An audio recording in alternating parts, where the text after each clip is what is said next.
Welcome. My God, man, it's Wednesday already. Seems like it was just yesterday or at least a week ago. Typical show, though, could not start it off any better than knowing that Destiny's going to be late because it's fashionable. I think she still thinks this is on camera, and it's not. It's like you just talk straight into the, you talk into the microphone. It's easy peasy. I just have to make sure that I look good. Nobody can see you, though, Des. It's on radio. I know, but you never know with cameras these days, the government, the deep state, you know how Diet Coke is. It'll kill you. Diet Coke, is that really the segue to that? I don't know. It's weird. So we'll put off the intro a little bit until Des gets here, and we'll just talk about a bunch of stupid stuff for a couple minutes while we let the room fill up. And while we're doing that, though, it would not hurt at all, not one bit, not to my ego, not to how pretty I am, anything like that, if you were not to repost the room. But it would feel pretty dadgum good if you were to go ahead and repost the room. And it takes like, what, 3 seconds? 2.5 seconds? Something like that. It's hardly even nothing. It's almost like you didn't even do it after you did it. It's like, I didn't even press the button. It's like, that was so easy. It's like, oh my God, I can't believe it. See a lot of great people in here today. Going to be bringing you guys up. I'm just, maybe she ate something bad, right? Maybe I hate to say it, maybe she's in the bathroom. Sally, what do you think? Maybe your girl Des, she's taking a bathroom break? What do you think's happening? I think that she's writing you a poem, and she wants to do a much better job than the poem that she wrote last week. She wrote me a poem. That's right. She wrote me a poem last week for being late, and I was none too appreciative. I believe, Sally, tell me if I'm wrong here. Let me see if I can recall the poem. It was very extensive and had a lot of deep meaning. Let me just see if I can redo this. I believe it started off. Mike, he's the man. Oh no, Mike. I believe now. Tell me again. I don't want to decipher this too much, but if I'm reading in too much, please tell me. But I believe it was MikeMac. MikeMac, he's our man, right? So I believe she went first name and last name, right, to really kind of drive on that point. Would that be? I think that's very correct. She wanted to make sure it was MikeMac. MikeMac, yeah. MikeMac, he's our man. He's our man. Thank you, cuz. You're welcome. That's correct. Oh, she's here. She can recite it for you. Oh, is she here? Oh, she is here. God, we were having so much fun. Well, let me just your intro. Just real quick. While I do it for the people who didn't hear the poem. I just want to finish it off because they may not know how the poem ends. So I just wanted to finish off the poem. It was MikeMac, he's our man. If he can't do it, which you think it's offensive, right? It sounds offensive as if she's questioning he can't. Is there a possibility that he cannot do whatever it is that we're going to ask him to do? And if he can't do it, then it turns into a compliment. Then nobody can. You see what I'm saying? So it's a shift. It's a story arc, right? And that's the beauty of poetry. Is it encapsulates all our feelings in there like that. So let's go ahead and add her in, and we'll bring her with an absolute real intro. It goes something like this.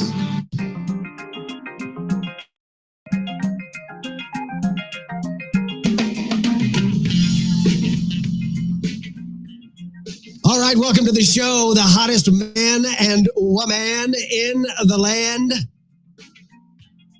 Mike and Destiny. Without a doubt. There is literally no doubt, and I believe that even Destiny would agree with me on that. And who am I talking about? Who is it that I'm talking about? We all know who I'm talking about. Destiny!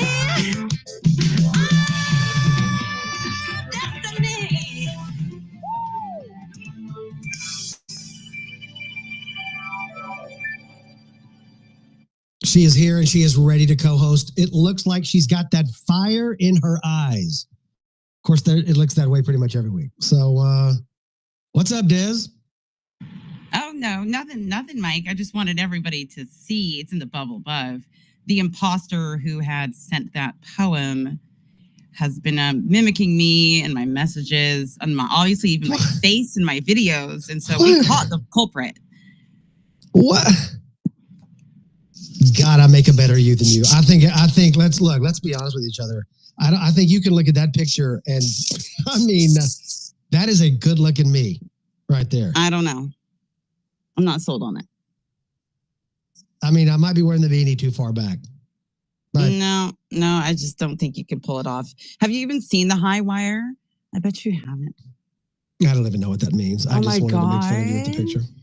Yep, that's correct. Del Big Tree, Jeffrey Jackson, the ICANN network. Never mind. Yeah, I don't. No, it has added nothing to my knowledge of what the high wire is. And so, you know what? That's why you have that face, Mike. That's correct. I also drink Diet Coke.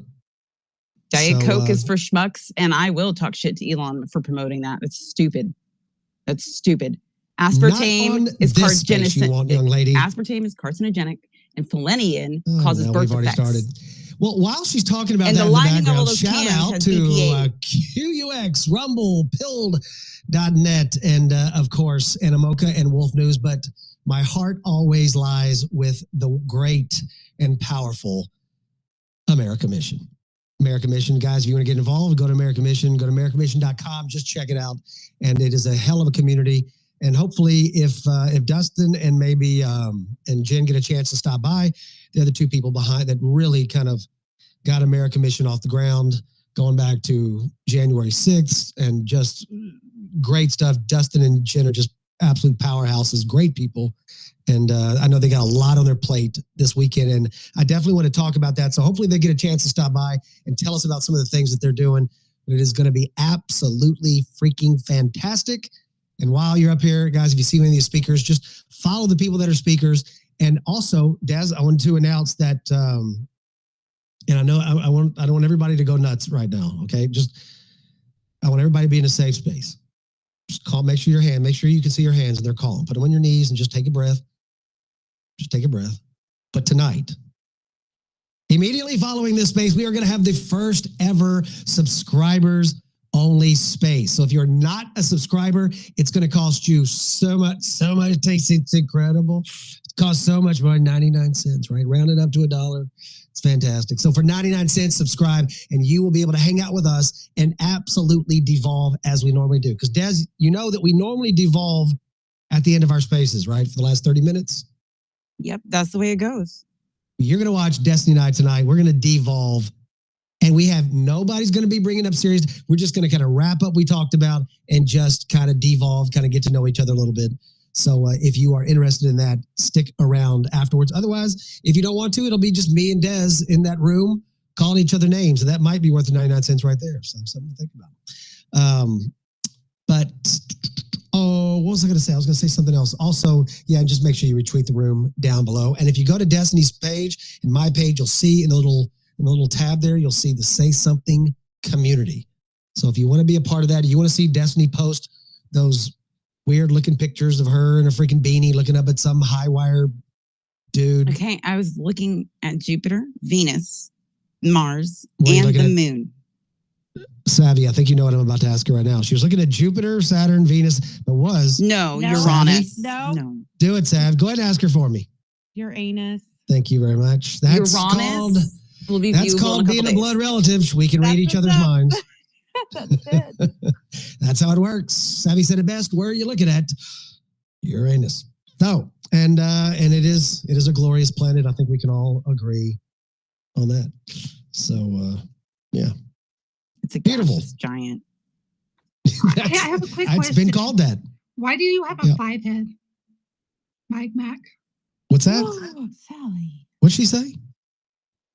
What did she say? Damn it. He you said will your repeat hairline's that? receding faster than LeBron James. Not faster. I'm older than LeBron Not James. faster. What are you talking about? His is trying to catch You up got with me. That was good. his is trying to come out with his is trying to catch up with mine. What you talking about?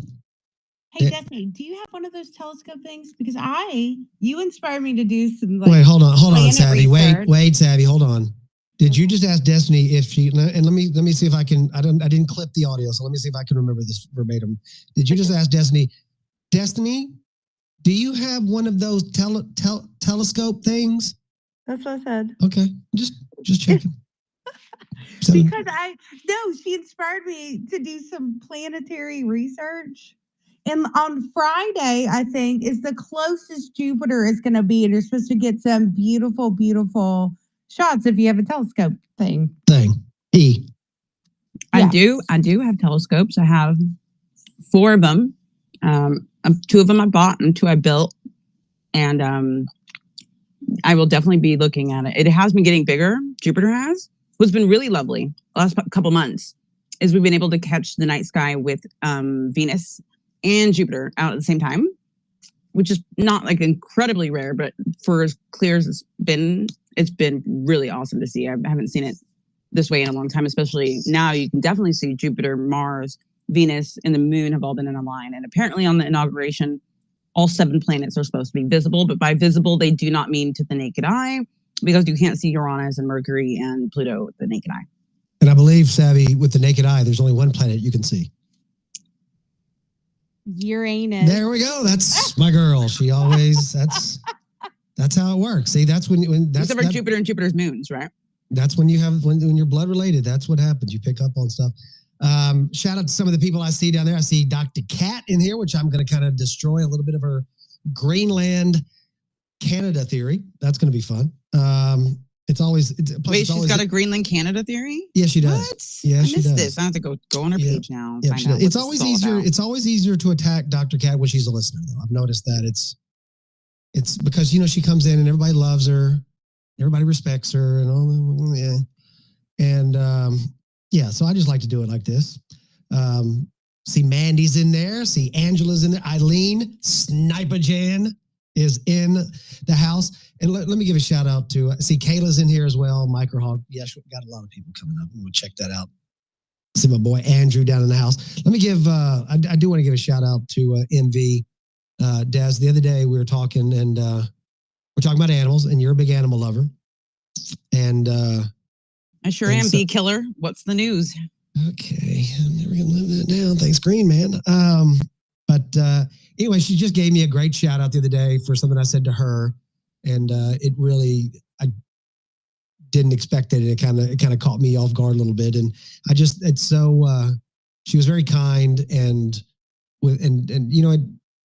she had talked about me and Hitch, and we had said something to her and about something she had gone through, and anyway, you can always tell a lot of person when they go out of their way to kind of do things for you publicly. So I just wanted to say I appreciated that. That was very kind. If you're not following MV, give her a follow. Give all those people a follow. They're all great people, and we all always love seeing them here on Wednesday nights. So, and follow everybody actually down there, and make sure you turn on your notification bell if you like anybody up here. And we do that. We're going to go ahead and jump on into it right now. And well, Des, guess what? Chicken butt. The boss is freaking back. This is Wednesday night. It's practically Thursday, which leads into Friday. And if you're at Friday, you're already at the weekend. And the weekend means it's off. We're off on Monday, and we might as well freaking celebrate. I mean, it's like he's being inaugurated tonight during the show. It's literally like it's happening right now. You're not going, are you? No, but Divisive is going. Last night I was on a live stream with Divisive Network with Red, and which you weren't able to make it. We would have loved to have you. We talked about women fighting in combat, which if anybody wants to chime in on that, I'd love to hear those. They'll say because it's they shouldn't do it. But yeah, he's going. Senator Coons, I think, is his. He won the tickets. Won 2 tickets, plus 1 to go, and Reddit actually called him. I believe he phrased it. Now, I believe "bald bitch" was the word that he used to describe Coons, which Coons is actually not that bad of a guy. And so he's going to show up in his MAGA hat, and he's going to give a MAGA hat to the senator when he gets the tickets, takes a picture. So that'll be pretty interesting. I'm excited for the statue. That's what I'm excited for. That's what I'm excited to too. That's why I'm hoping Dustin and Jen can stop by. Hope they can stop by. It'll be incredible. But yeah, it's a lot of stuff going to happen, and a lot of theories as to what Trump is going to do and what we're going to see in the next 100 days. And I'm really looking forward to hearing what people have to say about what do you think he's going to do, what do you think is going to happen, and what direction do you think we're going to go. Mandy's got your hand up. Mandy, welcome. It's always good to see you. How are things? Been a while? Oh, just working like always. I just wanted to comment on your picture. The only thing that would make your picture better is if me or Savvy or Sally or Destiny was in it. I mean, honestly, what were you thinking? Well, and it's a valid point. And I'm sure back in the bag off in the distance somewhere, I'm sure that I could probably put a couple dots in there and, have y'all in there. But I mean, I think we're more than a couple dots. It said beautiful. It's perspective. It said beautiful. It said the picture was beautiful. So I was like looking for Savvy in there, Sally. But no, it was like, I don't know. I guess I missed something. No, Mandy, see, here's the thing about artwork, right? It's perspective, right? You have sight lines, right? You have vanishing lines, vanishing points. It's very tricky, right? It's I don't want to get into my method, okay? But it's very obscure. And it comes from teachings of long ago, which the art has probably lost itself. And so I don't want to say that you're not in there, but then again, I didn't want to say that you were. So, but I can certainly, We I were can certainly there in recraft spirit, it. Andy. I have to certainly recraft it. We were there in spirit. Always there. Of course, you're always there in spirit. That's silly to, Manny knows better than that. I was just saying, like, if Savvy or Sally or Destiny was in it, it would make it 10 times prettier. That's Well, all. again, beauty lies it's in the eye of the beholder. So let's not jump the gun on it. I think if you really kind of study it for a while, I think it's pretty sharp. Let's ask Mike. Look, Mike's got his hand up. Mike, I don't know if you see the picture up in the post. I mean, up in the nest up there. Some people are saying, Destiny's saying that perhaps that was the original picture of her, that I photoshopped my face on it. Again, these are rumors, but I love that video so much, Destiny. I live for those. You got to do more of that. That's the real deal. See, I didn't even have to, I knew what Mike was going to say because I could tell that Mike knows art, right? He's an artist, his heart, and he recognizes what he sees. It's something, look, it's really, there's no reason to argue about it, Mike. I mean, we understand and we respect it. So it's okay. You asked the question, what I think Trump's going to do in the first 100 days. Do. What do you think, Mike? What do you think? Let me ask you this. What do you think? Is there anything on the first day that you think he's going to do some shock and awe with? Well, there's going to be hundreds of executive orders released. I heard that. Now, let me ask you this. Do you know if this is correct? The rumor was, well, not the rumor, but I believe that he did, was it less than 10 executive orders or something like that the very first day in his previous term? Right. Yes. It took him a little while to get grounded there, but I'll tell you what, he's had 4 years to get prepared. He's put his cabinet people before the Senate. They're all going to be confirmed. There's no doubt about it. These Democrats are shitting themselves in the confirmation hearings. And I have zero use for Tom Tillis, Lady Lindsey Graham, whatever you want to call that guy. These rhino senators, John Cornyn today pissed me off so much. But anyway, I'm not going to get on that rant. These people are coming in with a mission, and the Democrats know it, and there's nothing they can do to stop it. It is going to be Katie bar to the door the first 100 days. We're going to see investigations opened up into 2020, J6, the whole deal. J6ers are going to get pardoned. Everything's going to get exposed, and these Democrats know it, and they are just absolutely shitting themselves. Adam Schiff today, I thought he probably crapped his pants 10 times during that confirmation hearing of Pam Bondi. Now, Kash Patel hasn't been in front yet, but it's going to be glorious to watch, and I love it. So you asked the question, that's my answer. I may be wrong, but I've been watching this now since the 2020 election was stolen. Trump has been preparing for this moment for 4 years. That's why he's putting the A-team cabinet together. It's going to get done. Thank you.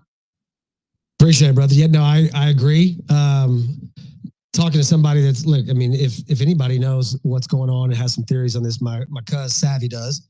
Savvy, Mike puts it out there pretty clean, right? I think we're gonna see some action. What do you think? You got some inside scoop. What's going on? What do you anything you're hoping for in particular, or what? Yes. So you've seen, I know the War Room has posted it. I know President Trump has kind of posted it too, and he alludes to 9 minutes. A lot of people don't know what that means. From when he's doing the parade till he takes office, it's 9 minutes. And that's when you're going to start seeing executive orders being done. Thank goodness. Wait, hold on. I haven't heard. Explain that to me one more time The about the 9 parade minutes. route per car for his car takes 9 minutes total from where he starts a parade route to when he walks into 1600. So, and yeah, he's ready to go. He's got that black Sharpie ready. I will say from today or even yesterday with Hegseth, today with Pam Bondi, Marco Rubio, you guys, we are sending our best. If you have not watched Pam Bondi's hearing, I encourage you, after the space, of course, to go watch it. It is must-see TV. It is a master class on how to conduct yourself during a hearing with grace, but also a little mischievous undertones, because she knew exactly what they were trying to do to her, trying to set her up or in a gotcha moment. And she wasn't going to let it happen. Hegseth did it yesterday. You saw Marco Rubio, which I thought was so funny because, he's a little bit more, midline, right? But at one point, agitators, of course, they were having to remove them. And he pauses and he looks at the camera and the mic. He's like, anyway, and just keeps on going. I am so encouraged. I think what we're seeing here is, of course, President Trump 2.0, but he is going into this like, you know what? Last time I had to listen to people. I had to take so-and-so's advice. I had to put this person here. We're not doing this anymore. This is my administration. I want these people here. They will be confirmed. We need to get them pumped and ready and prepped for these hearings. And it really is a beautiful, I am proud of everything that I have seen thus far.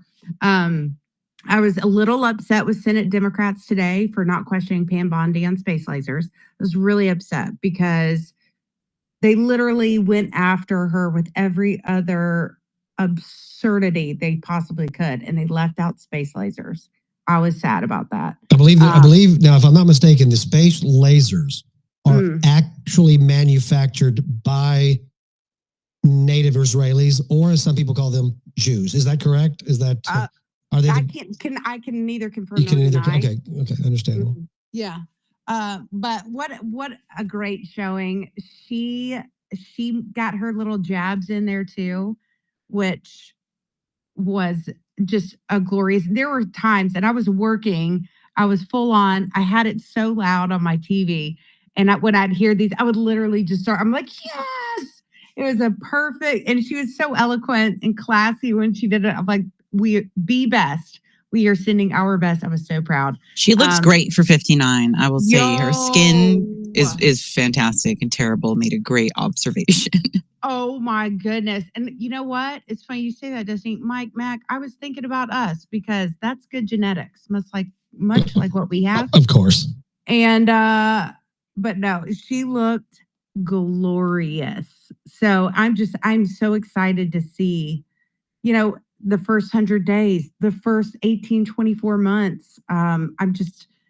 This is a powerhouse of a team that is being assembled. Savvy, let me ask you something real fast before we go to my boy down there, Samuel, who has probably some of the best skin of anybody around. But so think about this, right? We've had presidents and vice presidents come in. They've claimed that they're going to fix things, they're going to do things, they're going to redo things, blah blah blah, right? And rarely do any of them make a dent. Very few any of them make a freaking dent like Trump did his first time. This one, he going in with cockiness, arrogance, and knowledge. I just can't even imagine how this rocket ship's going to take off. But think about this. Trump has promised, right? And this is where we have to look. We've got to hold Trump accountable because this is for us, right? It's not for Trump. This is for us. He is representing us. He is our champion, right? That's all. That's what he is. He is representing us in that establishment because we cannot speak for ourselves, right? And now think about this, whether it be, Pam Bondi, Hegseth, you got freaking Tulsi Gabbard, Vivek, you got Elon Musk, you got all of these. This is the Avengers. We talked about it, right? Bro, if they can't, think about this, here's the off the cliff moment. Okay. If we can't get these things done, if we can't get those JFK files released, then we deserve anything that happens to us. It's like, well, not only do we deserve anything that's going to happen to us, but it will never ever happen. That's one thing that Trump is bringing to the table right now. If he cannot revamp the Department of Education, if he does not, do something with as far as like these files go, the lists go, and if Kash Patel can't do something with the FBI, and we really can't, if none of these things happen right now under Trump's administration, they will never happen in the future of the United States, because there's never going to be a freaking multi-world, multi-timeline, freaking Avenger squad like this. There'll never be a team assembled like we're looking at right now. It is going to be kick ass if everything plays out the way that it is. And if it doesn't, I want to draw your attention to something though, because I'm not sure if all of the listeners know what the plum book is. Are y'all familiar with the plum book? Okay. So what the plum book is, you are Mike good, Samuel. Yeah, I know Samuel gets it. It is a complete list, and I'm using complete in air quotes, but with all the departments within the administration, it shows who currently holds that position, right? What department, what position, how, is it a lifetime appointment, what your pay grade is, what security clearance you have, the works. Here's the problem. Is there have been some steps made, and this is what can truly, truly disrail an administration, are the quote unquote non-essential positions that are not even listed in the plum book. So strategery is a real thing because people are now, there have been placements within like deep in Homeland Security that are not on the plum book, that's on nobody's radar, but are sent there, or they are sent there, they are appointed there, they are placed there for disruption purposes. And it's happening, and everything is starting to come out now, but we need to make sure that Tulsi, that Christy, everyone that are head of these departments, that they have eyes on those specific departments within the administration, because that can throw a wrench in everything. And we have to make sure that we hold these people accountable, and even talk to your legislators. It's out there. If you search it, it's out there. But just be very mindful of the stuff that you're going to start seeing even before Monday, as it pertains to like departments embedded in the Homeland Security departments. Those are really, really, really important departments for us to make sure that we are paying attention to, and it's the non-listed ones as well.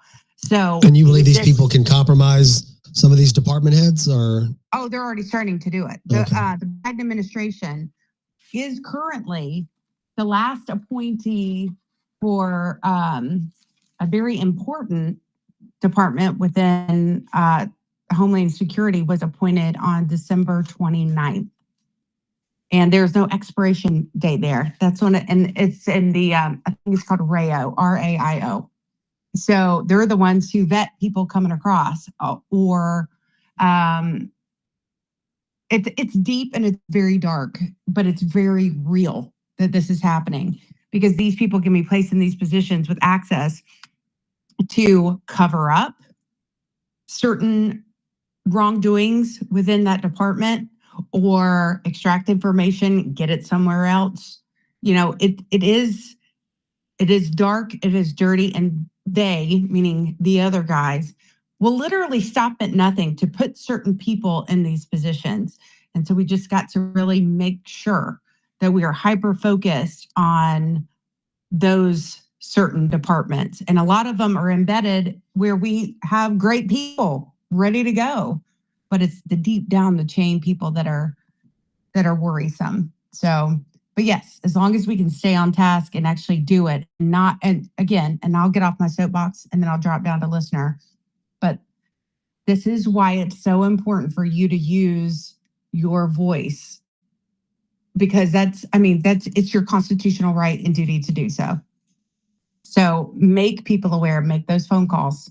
It's really, really important that we, throughout especially to midterms, that we keep that train, this juggernaut going, but also, after, and we keep the House, we keep the Senate, and then further it on to the end of President Trump's administration, and then on to the next.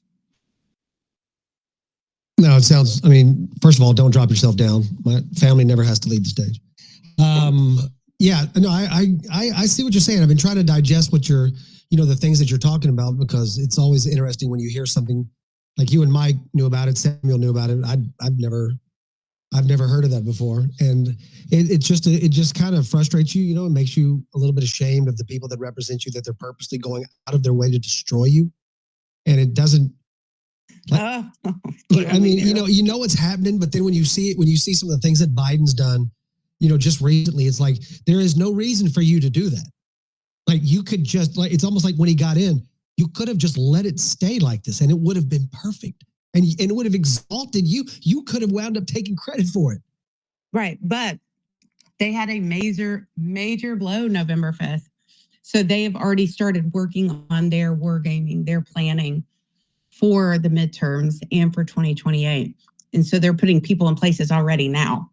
And we need to do the same. That's why I think the first, you know, Trump really it's these first 2 years that he's got to absolutely just kill it. You know, that's why he might as well just basically just, you know, plow the road, you know, for these next 2 years. And everything is on the table. You know, I mean, and that means, and I know Dr. Cat didn't like to hear it, that means Greenland, that means annexation, that means Panama. No. Destiny, I was having a private conversation. I object. Okay, she objects. She used the key word. She's allowed to jump in. Destiny, go ahead. No women on the battlefield, but obviously women can just speak up in spaces, but whatever. Go ahead, Des. Well, you know, they call it manifest destiny for a reason. Okay. And we ended that campaign. All right. We're done with that. Manifest destiny has reached its pinnacle. It will no longer go beyond that. Okay. We don't need Greenland or Canada. I don't want to be a globalist. I want to be the United States. That's it. Make it a principality at best, but you can't make it a state. Is this code? You don't want your people to hear it? No, that's your colonialism. Get it out of your system. Yeah, we got. I know that you hang around as kind of a shady crowd sometimes. Is this the way? I hang out with you. Hold on, Destiny. Are you telling me in private that you want them to be part of the United States? Is that what you're saying in private? Like, I think before we buy any other land, we need to fix this land. So you're saying we should buy some of the land? No. She's on board, guys. See how now that's how it works, right? Are you a politician, Mike? You would make a great one. Samuel, is that how you're going to be a politician, brother? I know. Ooh, burn. You're doing a damn good job, Mike. You're doing a damn good job. Don't encourage him. Well, I'm on Mike's side. I'm a big believer that we should own Greenland. I think the moon should be ours. The moon is ours. I mean, it is ours. And it's funny because I'm glad someone brought up the Plum Book, because anytime I'm talking to a donor, that's always like the big game is you tell a donor if they've given like millions of dollars, you say, hey, look at the Plum Book and pick what position you want. And that's what you shoot for. And some of these people want to be ambassadors somewhere, or some of them just want some position in some agency. That's kind of, you always look at the Plum Book to see, okay, what's your reward for giving like $50 million to this campaign? So that's definitely something you guys should look at just for fun. But yeah, I'm super excited. I mean, we got just a few days left here till Trump's going to be president. Can you guys still hear me? I just saw that it looks like the connection was lost. No, I can hear you, Mike. You good? Yeah, I'm good. I hear him great, loud and clear. Okay. I don't know why I got that then. But, you know, I remember in 2016, in November, you have to keep in mind, Trump couldn't even get funding for the border wall, and he had a Republican House and a Republican Senate, right? So the game has totally changed in that now Trump has had over 8 years to figure out the DC political game. Further, we've essentially cleaned house, cleansed out who Trump can actually trust. We know how the system works. And now we even have more media and more money than we've ever had.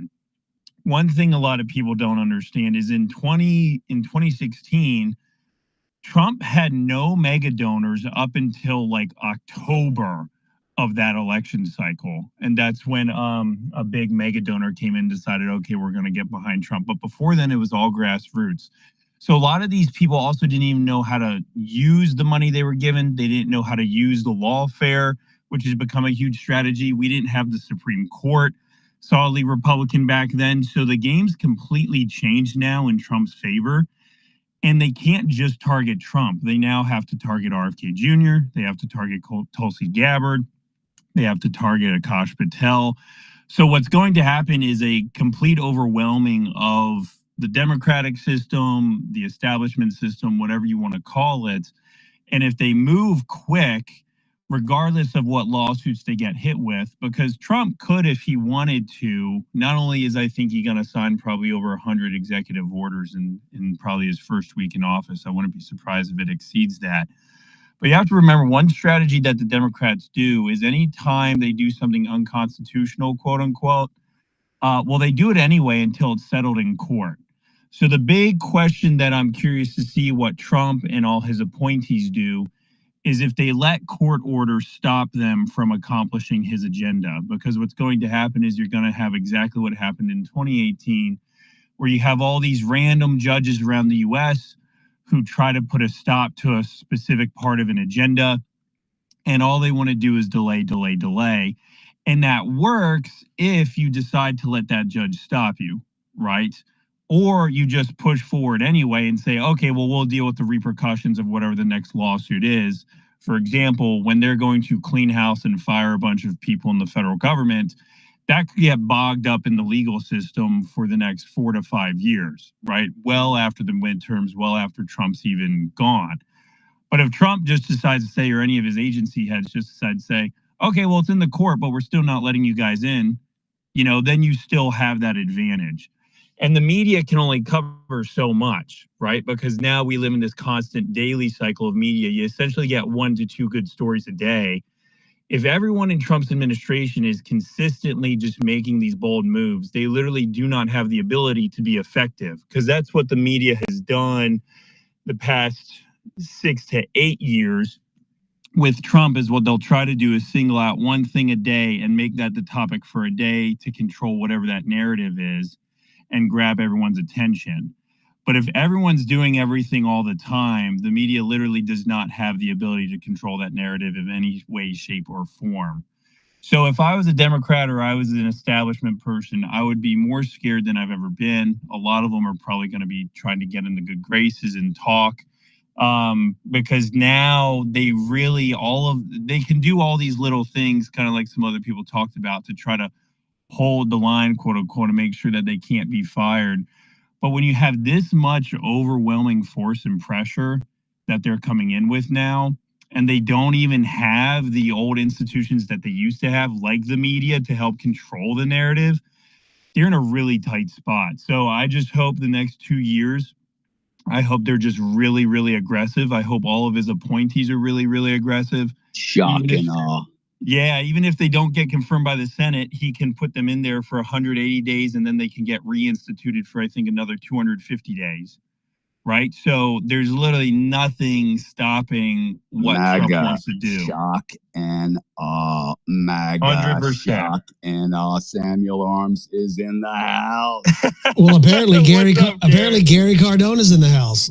Gary is in the house. Gary is the house, bro. Shock and awe. This is going to make George Bush's shock and awe campaign look like a freaking firecracker display. It's going to be awesome. So that's Matthew McConaughey. Yeah, go ahead, Mike. That's not Gary Cardone. Oh my gosh, Jock, I was about to say that same thing. I was about to be like, yo, Gary, you're totally giving off Matthew McConaughey. He always does. This is the first time y'all are hearing that? It's just what I do, I mean, let's go. Let's go. All right. So let me ask you something real fast, Samuel. So I think that, when people talk about things and Gary 315, what does that mean? You read the Bible. Come on. That's 316. That's okay. Well, there's got to I mean, 315 is in there too, though. It is in there. It's just it's the little brother, right, to the big one. So obviously, a lot of people believe that Trump is going to pardon, do basically a sweeping mass pardons for January 6th defendants. So I think that if we said that he's going to do that pretty quickly, I think that would be pretty accepted by people. And, obviously the media is going to lose their mind over it. But I think that is something that we understand. But when you hear words like move to disband the FBI, right? These are things that people are talking about. Moving to disband the FBI, or at least severely restructure or dismantle them in some way. Why the FBI, though? Why not the CIA? Like, if you're going to disband one, you're just going to go willy-nilly. Like, why not go after the big dogs? So we can get the Hunter Biden laptop back. so we can find Well, out. You know, Like the about all CIA sides of can't get corruption. that? Well, the Yeah, intel but they work agencies are for Israel. different. Come Like on. Mike Pompeo is a fascinating person to study, and that's why I think Akash Patel is going to be such a good person to be in charge of the FBI. Because essentially, what happens, and this is not a good thing at all, when someone gets appointed to the FBI or the CIA, they now have the ability to have all the previous dirt on anybody who's elected, or can get current dirt on anybody who's elected. So if it's not a trusted person, they can really turn on you. And I think that's some of what Pompeo did to Trump, even though maybe he was originally supposed to be a good guy.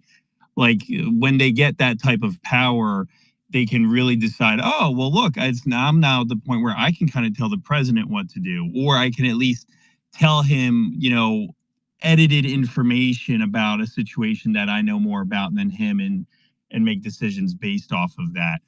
But the intel agencies also don't get along, right? So what I think I'm seeing is that, like, Trump made a tweet, I think a week ago, calling on the CIA to do something. And like, me reading the tea leaves says, okay, so Trump probably has more allies in the CIA than the FBI, and he's probably going to have used the CIA to go after some of the bad guys in the FBI, or maybe the NSA, so to speak. And that's a really tough game, because those aren't agencies that you can necessarily, I don't want to say totally disband, like they can be taken over because they do have useful data that obviously you need for, say, national defense. But that data is used for such corrupt purposes. You just need a total overhaul of the management team, right? So that's Who was why behind I think Samuel? the Who was behind FBI the is going to two be the big target. assassination And my attempts? gut's telling me is that Trump's going to use probably the CIA and maybe the NSA, which probably have more people that are loyal to him, to kind of accomplish some of those goals. Doc, let me move you down. Why would you think? Let me move you down real fast. I'll bring you right why back would you up. think that the CIA? Right, if he was talking, Why would anyone think the CIA is? Doc, Mike can't hear you. He's going to drop you down and bring you right back up. There we go. Yeah, I couldn't hear him either. I don't know why spaces are glitching.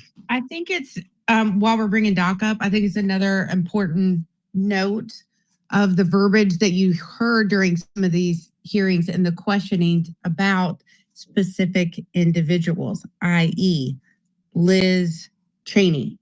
And they started going down the line, and every once in a while they'd mention someone on the January 6th committee. Like, are you going to go on a full-scale attack? They're extremely frightened of the people that President Trump has appointed. All right, Doc, I'm hushing now. Thanks. I just had a question for Samuel. I haven't met Samuel before. I've been following him. He doesn't follow back. I'm just curious, Samuel. Do you think there's any possibility that our intelligence agencies were behind either one or both the assassination attempts on Trump? And the second question: why would you think that Trump has any loyalty with those agencies, given those agencies' silence during 2016 to 2020? And the signature of 51 various intelligence officers confirming that Trump was the bad guy. Someone that comes up and starts singing the praises of intelligence services, I have a lot of questions. Thanks. No, yeah, and great comments. And I just gave you a follow back. Sorry about that, Doc. So I'll go to your second comment. So I'm not singing praises for the intel agencies, right? But what I'll tell you is I think it's sometimes more dynamic than we think it is. And so the reason I was talking about the CIA and maybe Trump using them is the way I view a lot of politics and even like these elections is everything's like these little mafias and these little groups of power that you make deals with. And so what I look at is, okay, who's Trump making deals with to get what he needs to get? And you can take that geopolitically, you can take that nationally, you can take that with coalitions of voters. So in general, I think the intel agencies are bad, right? But the fact that Trump's targeting the FBI and not really targeting the CIA, I'm extrapolating that, okay, so for some reason, he's going after one intel agency over the other, right? He's not taking on the entire intelligence community, in my opinion, just part of it. Now, that doesn't mean the entire intel community is good. Maybe it's just because he doesn't have the total resources to do so. but that you get where I'm going. So that's telling me that he probably does have friends in certain places within those intel agencies. Let's say even if they're 60% Democrat, he might be relying or try to bring to power those other 40% of people who might want to actually help him, right? Yeah, I think he's got people in the agencies that would support Trump for reasons political and otherwise. In terms of who's managing them, I don't think so. The only thing that I would think here, two things. One is I don't think Trump would announce who he's going after. Certainly, there's been a lot of comments by Kash Patel, but I don't think Trump has thrown all his cards on the table. Number one. Number two. Mike Rogers, Admiral Mike Rogers, in 2016, after Trump was elected as a presidential nominated president, Admiral Mike Rogers went to Trump and told him that he was being spied on. Mike Rogers has been very, very quiet. So I think the NSA, if there was an agency that Trump could trust, could be that agency because of Mike Rogers going to Trump and then paying the penalty of losing his job afterwards. And the NSA has got everything. Yeah, where it gets really interesting, and this is probably a negative overall for the country, is these intel agencies are constantly fighting each other too, because they all want either more power or dirt on the other. And so that's why I'm curious as to, okay, well, say for example, the NSA hates the CIA and FBI the most, and they're the most useful. Does Trump decide, well, I'm going to partner with the NSA people to take down who I need to take down? Or does he partner with another agency, right? Like, and it's hard to figure out which agency is better than the others. I'll talk to some of my buddies who either used to work for the intel community or did like intel with the military, and they'll give me their personal opinions and always say, oh, well, at NSA, people are mostly Republican, whereas at, the FBI, they're mostly Democrat. But that's all their personal opinion. And then to answer your other question, if I believe the intel agencies were behind the assassination attempts, absolutely, I think so. I think they at least knew about them. I'm very confident that we had information to stop any attempt on Trump's life. And it was either not acted on purpose or it was planned.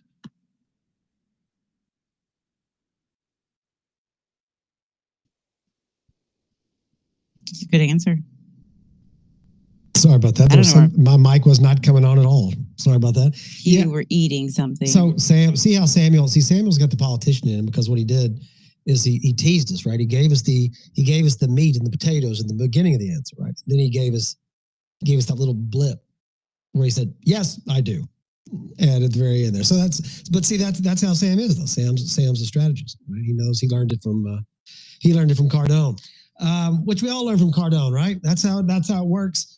I'm gonna get to Angela and Andrew real quick, but I wanted to give Gary a shout out. I was just into space and had a good conversation going over there, Gary. Appreciate the shout out and bringing some people over to the space, and always good having you there. If you're not following Gary, and especially if you're not listening to his church with Cardone on Sunday mornings, it's something else. And the reason why I always praise that is because I know how tough it is on him, and how awkward he finds it personally to do this. And yet I know that the benefit that he gets is, we get a benefit out of it, but it's also kind of interesting to watch someone like Gary actually go through that manifesting of what he's thinking and feeling and putting it out there for all of us. So I always like that, Gary. How you doing, brother?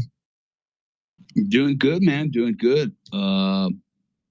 Yeah, very good. Hey, I want to ask you a quick question, and this is just a little bit of a follow up to the question, because I do want to get into what Trump is going to do with crypto, and it's just something that's been eating at me. And well, hey, before you go there, yeah. Hey, if you guys have not gone to this church thing, I started it about 15 Sundays ago on a criticism I was having.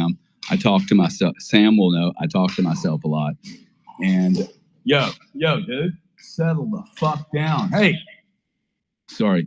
Was that you talking to? Was that like one of those conversations you were just telling us about? Yeah, I was talking to myself. He's like, shut down. So, okay. Just checking. But anyway, I was criticizing that I was around one Saturday, and I was talking to myself, going, I don't have anybody to talk to. I really I wish I started bitching about the churches that I've been to. And I always liked going to church, but it never really satisfied what I was actually looking for. And I have investigated a number of them. And I said, instead of me criticizing, maybe I should just start one tomorrow and go do a space. And then 2,000 people showed up. And I was like, wow, that's interesting. And then the next week there was 5,000 people in an hour and a half. I thought that was very, very impressive. Anyway, it's been a very interesting experience for me. And I'm getting letters from people that it's actually it's the most important thing I'm doing in my life right now. Seriously. It's really fascinating. So show up sometime. Love to have you. And any criticism or input would be appreciated. But no finance talk whatsoever. Just about. Gary, what do y'all talk about? I would love to go. I'm gonna start going to bed early on Saturdays just to come. Excuse me 1 second. First of all, Maze, that's the most ridiculous thing I've ever heard in my life. Okay. Anybody in this room that thinks that Maze is going to go to bed at any scheduled time ever. Yeah, I call total bullshit. No doubt. Love you, Okay, Maze. well, I can stay up all night. Whatever. I'll be there though. How about Okay, that? there you go. See, that's better. Maze comes off like a freaking 15-hour space about talking about the paranormal and time travel. Last time it was 25. I'm pretty sure it was like 25 hours. It's like a day and some. It's like a I day. had gone to bed. I had a whole sleep and woke up. It's And I a was like, day you space. guys are really? It's some people safe space, day space. Maze's day. Welcome to Maze's day space. That's all it is. Yeah, go ahead, Gary. She was asking you when that is and when she could show up. Yeah, it's 10:30. And what do you guys talk about too? I would love to know, what kind of. It's just me. It's just me pontificating on one subject. One subject that's probably the theme of the whole thing is simply the question. I think the two most important words in the human dictionary is "I am." I think that was the second session, and that has probably been the core theme of, hey, okay, what's the I am. It's not a question, by the way. It's actually an exercise, and it's led to discussions on how to manifest your future, how to decide on what your purpose is. I'm just going through the exercise myself and sharing my own little viewpoints for an hour to an hour and a half on video. And literally it's a church. But one rule is I don't use any nomenclature related to religion. There's no Jesus, there's no Allah, I'm just trying to dumb it down and have the broadest impact possible. I don't think we have to have a religion. I don't think we need a Democratic or a Republican Party either. By the way, Sam, I would love to hear that. See, that has to get eradicated. This is one place we don't need a lot. I don't think. You definitely don't need a vote, and there won't be many lawsuits. Why do we have Democratic and Republican parties? That's literally, okay, we have a black group of people and we have a white. We have a Muslim and we have a Jew. We have a Jew and we have a Catholic. I mean, it's ridiculous. We keep doing it over and over and over again. I would love. It's like a country divided, right? Yeah, exactly. Analogy that I heard that I thought was really interesting is that there's the core and then there's the crust, and the crust are the extremists, right? They're on the outside, but most people within the circle actually have the same core values, but they're so busy fighting each other and drowning in the baby pool, of the things that are not as important as what we are being threatened, our core values that are being threatened. And so we weaken ourselves and lose power that way. Well, this is why Bitcoin has become such an important, and I think Bitcoin's actually led me to doing this actually. But this Bitcoin thing is very, very important, Mace, because it neutralized it. I'm beginning to see it as the one steady candlelight. Think about a light post, right? A light, what's it called, offshore? A light house. Lighthouse. Yeah, Lighthouse. like we now have a metric. See, we used to maybe use God or the king's money or whatever. We finally have a lighthouse, a point of reference that can't be diluted. And that metric, once people start measuring everything against that one stable thing, we finally have one stable thing that cannot be changed by human nature or evil.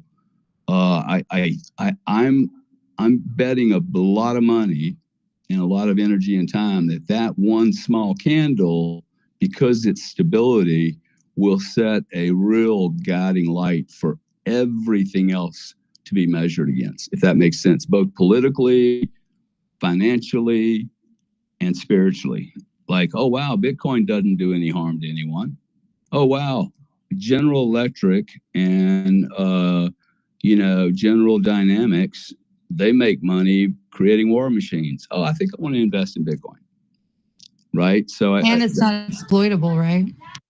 Yeah, exactly. Can't dilute it, right? Can't. No human being can really mess with it, or at least alter, 10 or 12 key characteristics of it that are very different and essential, that make up that unique lighthouse. If we just use that analogy, that's going to sound really crazy to some people because they're going to be like, "Hey, that light's so dim." All lights start out dim. So, think about the train coming down the track. I choose to get on that train because I think it's going to have less friction. Most certainly, Trump is coming out, dude. I mean, I had a guy today bet me that Michael Saylor, who has acquired in 4 years 500,000 Bitcoin, and he's acquired 300,000 of them in the last 9 months, I think. The bet was, hey, who will buy more Bitcoin in 2025? Michael Saylor of the U.S. government. I agree with him. It's going to be the U.S. government, and that is amazing. That we're even discussing that is absolutely amazing, and I think, I think we're all going to be really impressed with what's going to happen. And we should support this group, guys. We should give this group a year to fuck up. We've just given a bunch of other people a lot of rope. Most of them won't go to prison, and they should. Let's give these guys a lot of room. Don't overanalyze everything. We have a very small view into the world. From the whole perspective, this is a big old game here. There's been some things that have been done, very few, but like Marco Rubio, I was like, okay, there might be some mistakes, but he's had like Sam said, had 8 years to think about, to get the board reset.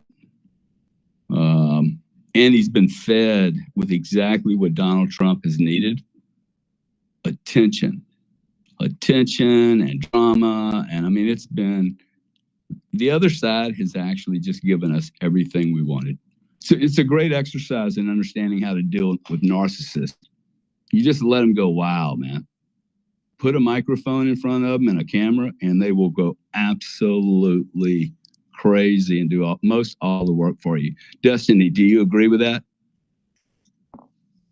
I don't agree with being easy on them. I don't, because there's just too much to lose.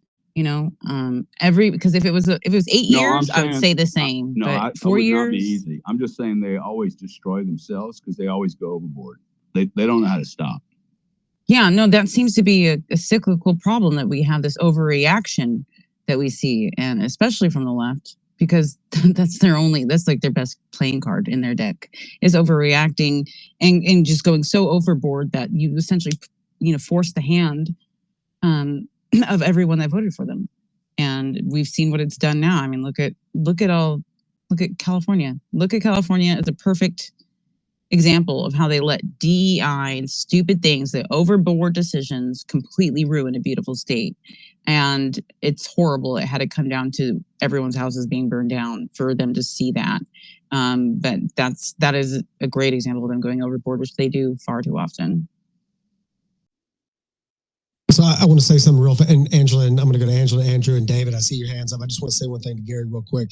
By the way, and I hadn't told you about this yet, but I've been working on a script, a video script, and I'm trying to tweak it to get it to the right place. But what it has to do with, and this goes out to a lot of my fellow Christians out there, that I am is not the question, it is the answer. But there's a lot of correlations, right? If I were to take some of the things that you quoted, Gary, if I replaced the word Bitcoin with God, or if I replaced it with Christ, the sentence would remain in the same context and the same structure. You could have Bitcoin say the exact same things that are said in the Bible, and you could, because think about it, there's so many things that Bitcoin doesn't bring evil to anybody, and the Word of God doesn't bring evil to anybody, but evil opposes it, right? And that's where the conflict comes from. Bitcoin Mike, I'm sorry, but you're wrong. You can't. Well, first off, that's super blasphemous. I would never compare God to Bitcoin. It's crazy. B, it does bring about bad things. I did an entire thread concerning the world's largest dark web underground child porn ring that was busted. Why? Bitcoin. Because all the patrons used Bitcoin and they were traced by our NSA and a CIA and FBI. So it does bring about some bad stuff. Okay. It does bring about bad stuff. In fact, the CIA director recently said it's the most utilized in dark web interactions. Who said that, Destiny? The CIA director. CIA director. William Burns. Destiny. The CIA director is now trustable. No, I don't think he's trustable. Well, then but I do think that it's very true that it's used, and I've seen it firsthand. I read the indictments. Not more than the U.S. dollar.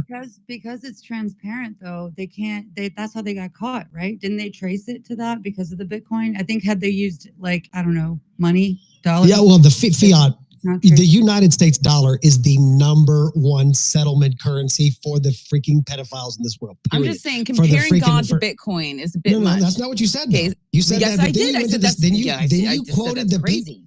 Then you quoted the people that you've been trying to freaking contact for years, and they have shit on you every time. And now they're your freaking basis. It is a statement. Just because liars lie does not mean they cannot tell the truth. Okay, true. But in fact, that is how they usually get lies past people, is because they mix it in with some truth. Okay. But what I'm saying is this, though, is that comparing God to Bitcoin or comparing Bitcoin to God does not have to do with, it does not have, there are many people in this audience that are not religious, they're not Christians. And so they should not have Christianity, and I'm saying this as a Christian, they should not have Christianity imposed on them in order to understand an analogy that I'm being made. Bitcoin is #1. Many people find God to be #1 in their lives. And my point was that a lot of the language that Gary says about Bitcoin can be found in the Bible with certain words that are replaced about what it does. Like Bitcoin doesn't bring conflict to someone. But it is in conflict with people that try to oppose it. You could say Bitcoin and God do the same thing in the fact that altcoin, like Bitcoin, doesn't bring any issue unless you try to oppose it. Look, if you short Bitcoin, guess what? You hate Bitcoin because you just lost your ass. Well, haven't a lot of billionaire Bitcoiners been decapitated? Well, I mean, again, there's no reference that can be used for Bitcoin that cannot be used tenfold for fiat. I can honestly say that I no longer have a head. I was decapitated long ago, and I just sit here with tons of Bitcoin. So it'd probably be worth it. It must be a syndrome. Are you sketching, Gary? I am. I am too. Oh God. Oh, I should have said God as a sketcher. I wasn't comparing God to a sketchist. Oh my gosh. Bitcoin. You're going to hold on to that forever. Just because I disagree, it's okay. We are allowed to disagree with each other. See what happens when you get his dogs pissed off? That's what happens, okay? It's going to happen. Hey, when they hear truth, they're going to howl. But anyway, now that we can get off the religious aspect of it. So my point, Gary, in your space was, and Angela, I'm coming to you next, is that there is so much, look, in 2017, nobody conceived of the United States having anything to do with Bitcoin. Nothing. They didn't conceive of it. In 2021, nobody even put out the thought, what if the United States put Bitcoin on the balance sheets? That was never discussed, even in the most conspiratorial conversations that took place in back rooms. Nobody even thought that's the stupidest thing anybody's ever heard. 2025, there is a legitimate chance that Bitcoin is about to be legitimized by the most powerful man and country in existence. So how can anybody predict what Bitcoin is going to do, how big it's going to get, what it's going to be as far as capital and asset management goes? How can anybody look at a chart and say it's going to follow a 4-year pattern? It's my mind, and I'm no expert in any of this stuff financially. I mean, you guys are geniuses, but for some layman like myself, and I hear people talking charts, it's like, how can you say it's going to do this and then retrace back 80% because it did in the past? Did any of those past cycles ever have a conversation about being on the balance sheet of the most powerful empire in the history of the world? No. So I can't follow that. Does that make sense? Am I phrasing it, Gary? Am I phrasing that right? Listen, I don't know. I mean, one, I think the cycle's already been broken. The cycle, the 4-year cycle that everybody talks about that you're referring to, was broken about 6 weeks before the halving, which happened in April of last year, 2024, when the Bitcoin output price was halved. Now it's 425 Bitcoin a day, I think. And that halves every 4 years, but the cycle was accelerated early. We can say it wasn't, but it most certainly did accelerate early. Otherwise, we'd have been on the same pattern. Then it kind of delayed. So, look, to your point, I was in Nashville Bitcoin in August of that last year, and there was never even a discussion about the strategic reserve before then. Okay, and in fact, until November. I mean, we're actually now getting comfortable that we do have President Trump in office. He is making decisions right now, making phone calls, and the world is changing. So we have a president in office, and I think it's going to be shock and awe. So I don't think shock and awe is ever in any model. Okay, and much less, hey, I keep saying there's 2,500 billionaires, okay? You awake 25 of them.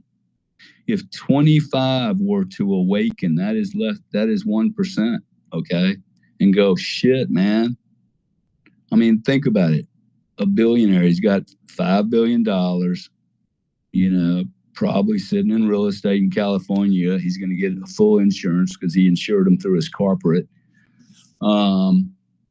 He can buy $1 billion so freaking easy. Okay, there isn't 25. I mean, the market trades 50 billion a day. So anyway, it's just, this is a very, I mean, I don't know how we got to this, but Trump, well, I'll tell you how we got to this. This is a magical moment. Had Trump gotten in office 4 years ago, talk about God, we wouldn't be here. Bitcoin was not ready. I have been a vehement disagreeer with the whales of yesteryear, and I say that with great respect. I don't mean to be demeaning. And most of them are like the logical ones have, figured out I'm a friend now. But we weren't ready. Dude, we are ready. We are so ready. It is unbelievable. And I think we're going to be, if you're not like Destiny, you like, don't get left behind on this trade because you're using data that is really, really antiquated, really old. I mean, I'm not trying to be rude or anything, but the very thought that you would penalize Bitcoin for trading in pornography when it indeed actually solved the case itself would show the value of transparency. And so like I have a bunch of weapons. I've never killed anyone. Okay. So it doesn't mean the weapons are bad. So, Bitcoin will be used for bad things. And and you're an idiot if you use it for bad things. I mean, a damn idiot. It's not designed for bad things. It's designed for good things. And again, we have never seen finite, and we've never seen a non-human era code. Nobody can mess with it. So we're getting ready to have politicians actually have to behave against transparency. If the blockchain on Bitcoin can be audited every 10 minutes, we should be asking people, why can't we audit the Fed? Why can't we audit the local government, guys? Oh, it's too complicated. Oh, really? Well, let's put it on the blockchain. We'll make your complication less for you. Oh, you can't technologically do it. Well, let us help you.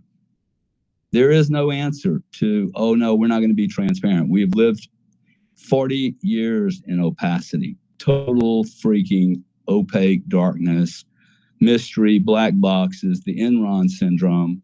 And like, we need to rip the freaking Band-Aid off our eyeballs, take responsibility. Trump said he was going to reveal the truth. Let's hold him responsible for revealing the truth. Transparency, I don't care what religion or politics you're in, transparency will solve every problem we have.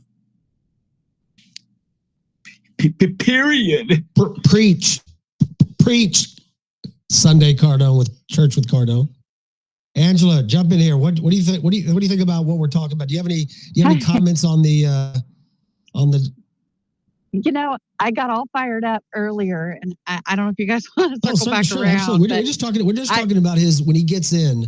What are some of the things we're going to do? So we can look at it like as a pool, and you can come in and out as you want. So my biggest thing was we gotta be like spies. If they're like setting up to try to get to Trump, we got to get under their skin, cut off access. Like, we live in a digital age. Why can't somebody literally get in and cut off access to everyone? Demand that every government employee report to their Trump appointed executive only. And at that time, they will be administered an access key or code. And if their key or code is shared with and used by anyone else, they will both be fired immediately for espionage. Like, let's go. Angela, I'm sorry. We don't live in a country where we hold people accountable. I mean, nobody, do you understand that in LA, nobody's even going to get fired for the fire? Like, this is legitimately the country we live in right now. There is no accountability anywhere. Like, that's one of the things that I think that the Doge department hopefully is set up to do, right? That's what Gary's talking about. The transparency. Oh God, here goes Destiny with a conspiracy. Elon and Baker. No, it's aliens. a conspiracy when it's inconvenient for people, but the truth doesn't give a fuck about your feelings. Okay. What came first, the meme or the department? You know what I'm saying? Was it the idea? No, I was talking about the department. I know. She was probably talking about the meme. She's trying to be a crypto savvy. She's trying to be crypto savvy. It's not going to work. If you read my threads, you would be concerned too, Mike, but it's okay. I know cherry pick information. That's what we accuse the left of doing, but whatever. Anyway, ride or die, Elon. Don't listen to her. Yeah. Okay. Well, okay. Let me go to Andrew real fast. Angela, I appreciate that. And I do agree with what you're saying. There ought to be some kind of method. It ought to be transparent, and it ought to be able to be documented. We hold people accountable. It seems so freaking simple to us because we're figuring it out. Hopefully, again, if this team of Avengers can't put this stuff in, there will never be an administration who can. You're never going to have a group like this that can ramrod straight through the freaking train station like this group can. If they can't do it, as Destiny's poem said, nobody can. See, that's how you know you wrote it.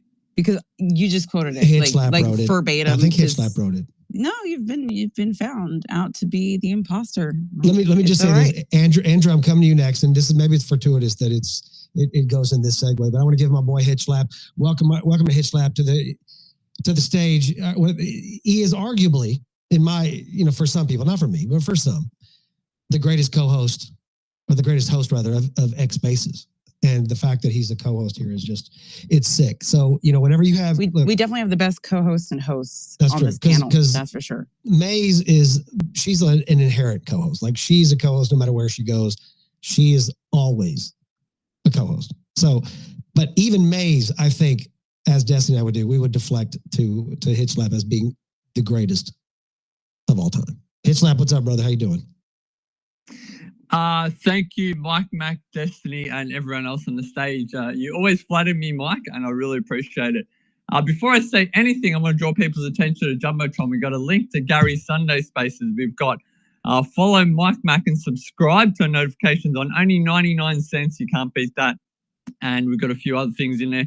Join the Say Something community. Thank you, Mike Mac. As I said, very happy to be here. I love the conversation, and there's nothing I like better than being on a good panel with good speakers. There's nothing like host. You can tell when you're on a space with like multiple hosts. Nobody interrupts. Everyone's being cogent. Everyone's being concise. So I always love your spaces to talk about great things. Lastly, somebody said to me recently that America's going to buy Australia. What do you think about Australia becoming another state in America? And I simply said this: I love Australia. It's a beautiful country, but let's go. I fucking love America. Anytime there's these Fuck no, that's an excuse for you to bring spiders and shit over here. And I'm not having it. Those spiders are huge. I don't want any part of it.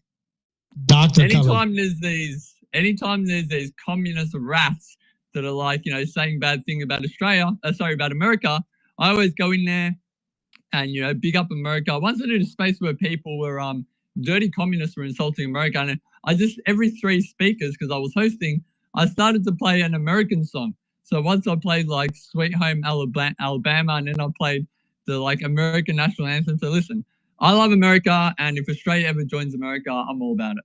Let's go. See, that's coming from someone who's in Australia. You know what I'm saying? They know what's up. We can make it happen, Hitch. I have a plan. Samuel has a plan. I guarantee if anybody does, Sam's got a plan, brother. Sam was talking to back channels. I can't wait to hear it. How do you purchase a fake country? How do you what? How do you purchase a country that doesn't even exist? That's kind of how we got this not country. This again. Not this again. There's this rumor going around that Australia is fake. Bro, I'm literally here. I'm literally in Australia. I walk out my door.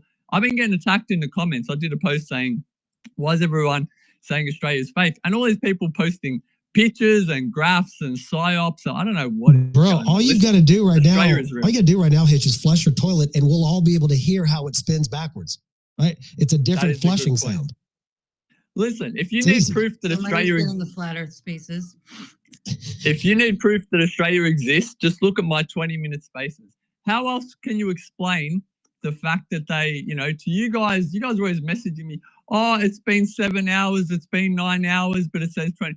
I'm in Australia upside down because of Einstein's theory of special relativity and time dilation. It's only been 20 minutes for me. Now, if Australia didn't exist, how would that be possible? I rest my case. That, my friends, is high IQ. That's why you want to go to HitchLab, go to his page, go check it out, and guess what you're going to see on there? HitchLab University. And the thing about this, and you don't get this from a lot of people, but you go in there and you ask a question, you got a comment, you want to talk about something, Hitch is going to respond to you personally each time you ask anything. And you're getting a high IQ. He says 117. It's probably closer to 171. We can argue about that later, but honestly, he is a very intelligent cat. He gives great insight to stuff. And so to be able to have that kind of back and forth, all you got to do is join his community. Go to his page right there. You'll see it, HitchLab community, hit view, join that thing, jump in there. It is absolutely fantastic. And I'm honored to have him as a friend and as someone who is a intelligent human being. Now, speaking of someone who's not on my level, intelligent-wise, she has her hand up. Can I say one thing real quick, Mike? Oh, absolutely. Mike, I just want to say that you have just proved the point of relativity, my friend. How's that, Gary? When you said that his 117 IQ was 175, I was like, yeah, for Mike, that would make sense from his perspective. Now, Gary, what is the theory of relativity? You see what I'm saying? Oh, wow, you're doing the teacher thing on me. Oh, my goodness. Hey, do you still post the price to your children of the price of Bitcoin every day? I do. They asked me today, they said, why haven't you posted in Bitcoin? Because those are the highs. I'm posting the highs. I'm posting the day so they could see like a little chart thing where it goes up. And so it's still 108, but I told him, I said, in about a week or so. Why wouldn't you do it why don't you show it? I don't have that much room. It's a big giant whiteboard wall. And so I got to put like school crap on there and stuff. Yeah. If I send you a chart, if I send you a chalkboard, you got room to put one up? I do. Okay, send me the address to your school. Get a freaking monster chalkboard. Why do I know that's true? Like, why do I think that might actually have a Bitcoin chalkboard? It's going to be a Bitcoin chalkboard. You send me the damn address right now, bro. Okay, well, you got to sign it down in the bottom right-hand corner with the go. freaking Sharpie, okay? I'll get Michael Saylor to sign it. How's that? Let's go. They're kids that know it. Hey, they're going to know who Saylor is. That would, I'm going to do it. I'm going to get a freaking Gary Cardone chalkboard, and then we're going to market that as Cardone boards. Oh, my God. Trademark. Speaking of, I'm sorry, Hitch, go ahead, and then I'm going to go back to the low IQ joke I was about to make about Destiny. Go ahead. The moment may pass, but I'll try anyway. I just put a link in the Jumbotron, and I really appreciate you letting me share that, MikeMac. Yes, to my community, go up in the Jumbotron, click on the link. It's very easy. A little known fact, anyone who joins my community will immediately get 5 IQ points. All you have to do, click join, you will get 5 IQ points automatically. When you do your first post, you get another 5. So that's 10 IQ points. Don't listen to community notes. Don't listen to the laws of physics. It's been double, quadruple, triple confirmed. Go in there, do a post, you will get 10 IQ points. And as MikeMac said, I always comment on every post. So do a comment, do a post, ask me a question. I normally within about 12 hours, 24 hours, I respond to all things. So I'm trying to get this community up and going as active as possible. And I've got big things planned. So thank you, Mike. Appreciate it, bro. Absolutely, bro. By the way, before I go to Destiny real quick, and it's who cares? But Gary, you saw XRP tap $3 today, right? You clearly didn't see my text, my DMT, bro. I didn't see it. Dang it. I congratulated you and said 315. Oh, my bad. Dadgummit. 315. That's what 315 means. Oh, god dang. Okay, well, now I feel like a freaking idiot. Okay. I should never said that about the freaking Einstein's theory of relativity. What's your IQ? Well, it's higher than yours, so what does it matter? Hey, I'll be here. God dang, it's flowing. You see how fast? I mean, this is coming like Italian lightning, boy. Stands for Italian quotient. Well, then it must be pretty low. Mine's Irish quotient. I'm back in the game. Destiny, tell us something smart so everybody doesn't laugh at you. And there we go. Not my moment for that then. Okay. But no, it's really serious. Okay. Hitch, I can't believe, because like Hitch and I have been friends for so long, and I have had this problem, not a problem. I don't want to offend them. Okay. I've had this disagreement with some fellow friends of mine that are space hosts from Flat Earth Fridays. I don't know if you guys are familiar with Flat Earth Fridays, right? But I told them all you need to do to disprove this ridiculousness that it's flat is have somebody in the southern hemisphere take a picture of the moon the same night you see it and share those pictures. And you'll notice an interesting thing that proves the Earth is round, which is that if I took the picture tonight and Hitch took a picture when it was the moon out, guess what? His image of the moon will be upside down for mine. Why? Because they're on the other side of the frickin' Earth. And I need you to do that with me, Hitch. I need you to get a good photo of the moon. Okay? And I need you to send it to me because I need to put this shit to bed with the flat earthers. No offense, flurfers, but it's got to end. It's got to stop. Destiny, you do realize that if Hitch takes a picture of the moon tonight and you take a picture of the moon tonight, the only thing that proves is that y'all have a script for a movie. Okay? No, it's seriously, like flat earthers movie. hate when I tell them this, but like it's so when we easy took to pictures disprove. of the moon. He was on one side of the world, I was on the other. And through cosmic Well, yeah, what did they say when you said that? I'm curious. They said no, that you're taking it at a different angle then. And I'm like, no, like if you stand straight up and take a straight up photo of it, and both of you are like, I'm taking an upright photo, right? And you share that photo, okay? Keep the data on it. You can rotate the photo. But if you keep data on it, you can't do anything to it without leaving a trace, and you can run it through a freaking file, like investigator that will show you all the actions that's happened to that file since it was created. Right? You could do this, and that's the thing you do it for free. If you look at the picture simple. up in the nest where I put my freaking face on that hoodie of yours or whatever it is, it's untraceable. That looks freaking so real, it's sick. I could run that through photo forensics and it would tell me immediately. See, they're never going to get back with you. Okay, let's move past the Hitch Lab Destiny love story, and someone can, if you have any good titles. I'm just trying to get the world right on some science. Okay, we have got to stop arguing over shit like the flat Earth. I love you, but come on, guys. Well, I know, but that's saying, look, nobody's ever stepped on the curve of the Earth. They've only stepped on the flat part. So really, nobody's ever encountered curve. They've only encountered flat. So you could say it's hey, get flat this, Earth. Mike. There is no such thing as flat part. Well, okay. I mean, look at your floor. It's pretty flat. Okay, that's why you don't understand the principles of You relativity. can't measure the right whole there. Earth at the same time. You can Right only measure there. the part that Prove you to can me. measure. You can only measure the my part you can goodness. measure. That's the interesting. Help me. Yep. All Ugh. perspective. We all give up. We all love that. No, don't give up. That's fine. Have a Coke. Don't have a Diet Coke. Who's that? Andrew, my man. Oh, by the way, Andrew. Mike Mac. That was not real. That's a synthetic toilet flush. Bro, that had to have been. That was the freaking sloppiest sounding flush. That even sounded like it that was toilet borderline had trouble. plugged. That sounded like it was borderline plugged. Wow. I like how Andrew knows the difference between a real toilet flush and a. That's quite the ear you've got there, Andrew. That's why I wanted to go to Andrew right after Hitch Slap because I knew that I've segue was going to been be listening to freaking. Hitch Slap talk for so long. I can tell the difference between a real toilet flush and a synthetic one, and that one was definitely synthetic. But I mean, that doesn't make any sense. But anyway. No, but the timing was good, and you have to respect that. The timing was good. The timing was good. That's right. What's up, Andrew? How you doing? Slap, you can make my IQ higher, but you're not going to make your hands bigger. That's all I can say. But I mean, don't talk about my hands, bro. Oh, I'm sorry. Break it up, boys. I got really serious things to talk about. I mean, we got Trump coming in, and obviously he's going to pardon a lot of the J6ers, if not all of them. And I think he should definitely pardon all of them. If they're not pardoned, you're going to have to, know that they're going to be his political prisoners after that point. So there's no way he can leave a man, left behind because he's not going to have his own political prisoners in the gulag or wherever. And there's other people to pardon. You got Brian Colfage that was involved, the triple amputee veteran that's in jail from lawfare, from the same thing that Trump had to deal with, that was building, a legitimate border wall on the border. You can follow Liberty Clarion, Jeff from Cali, Liberty _ Clarion.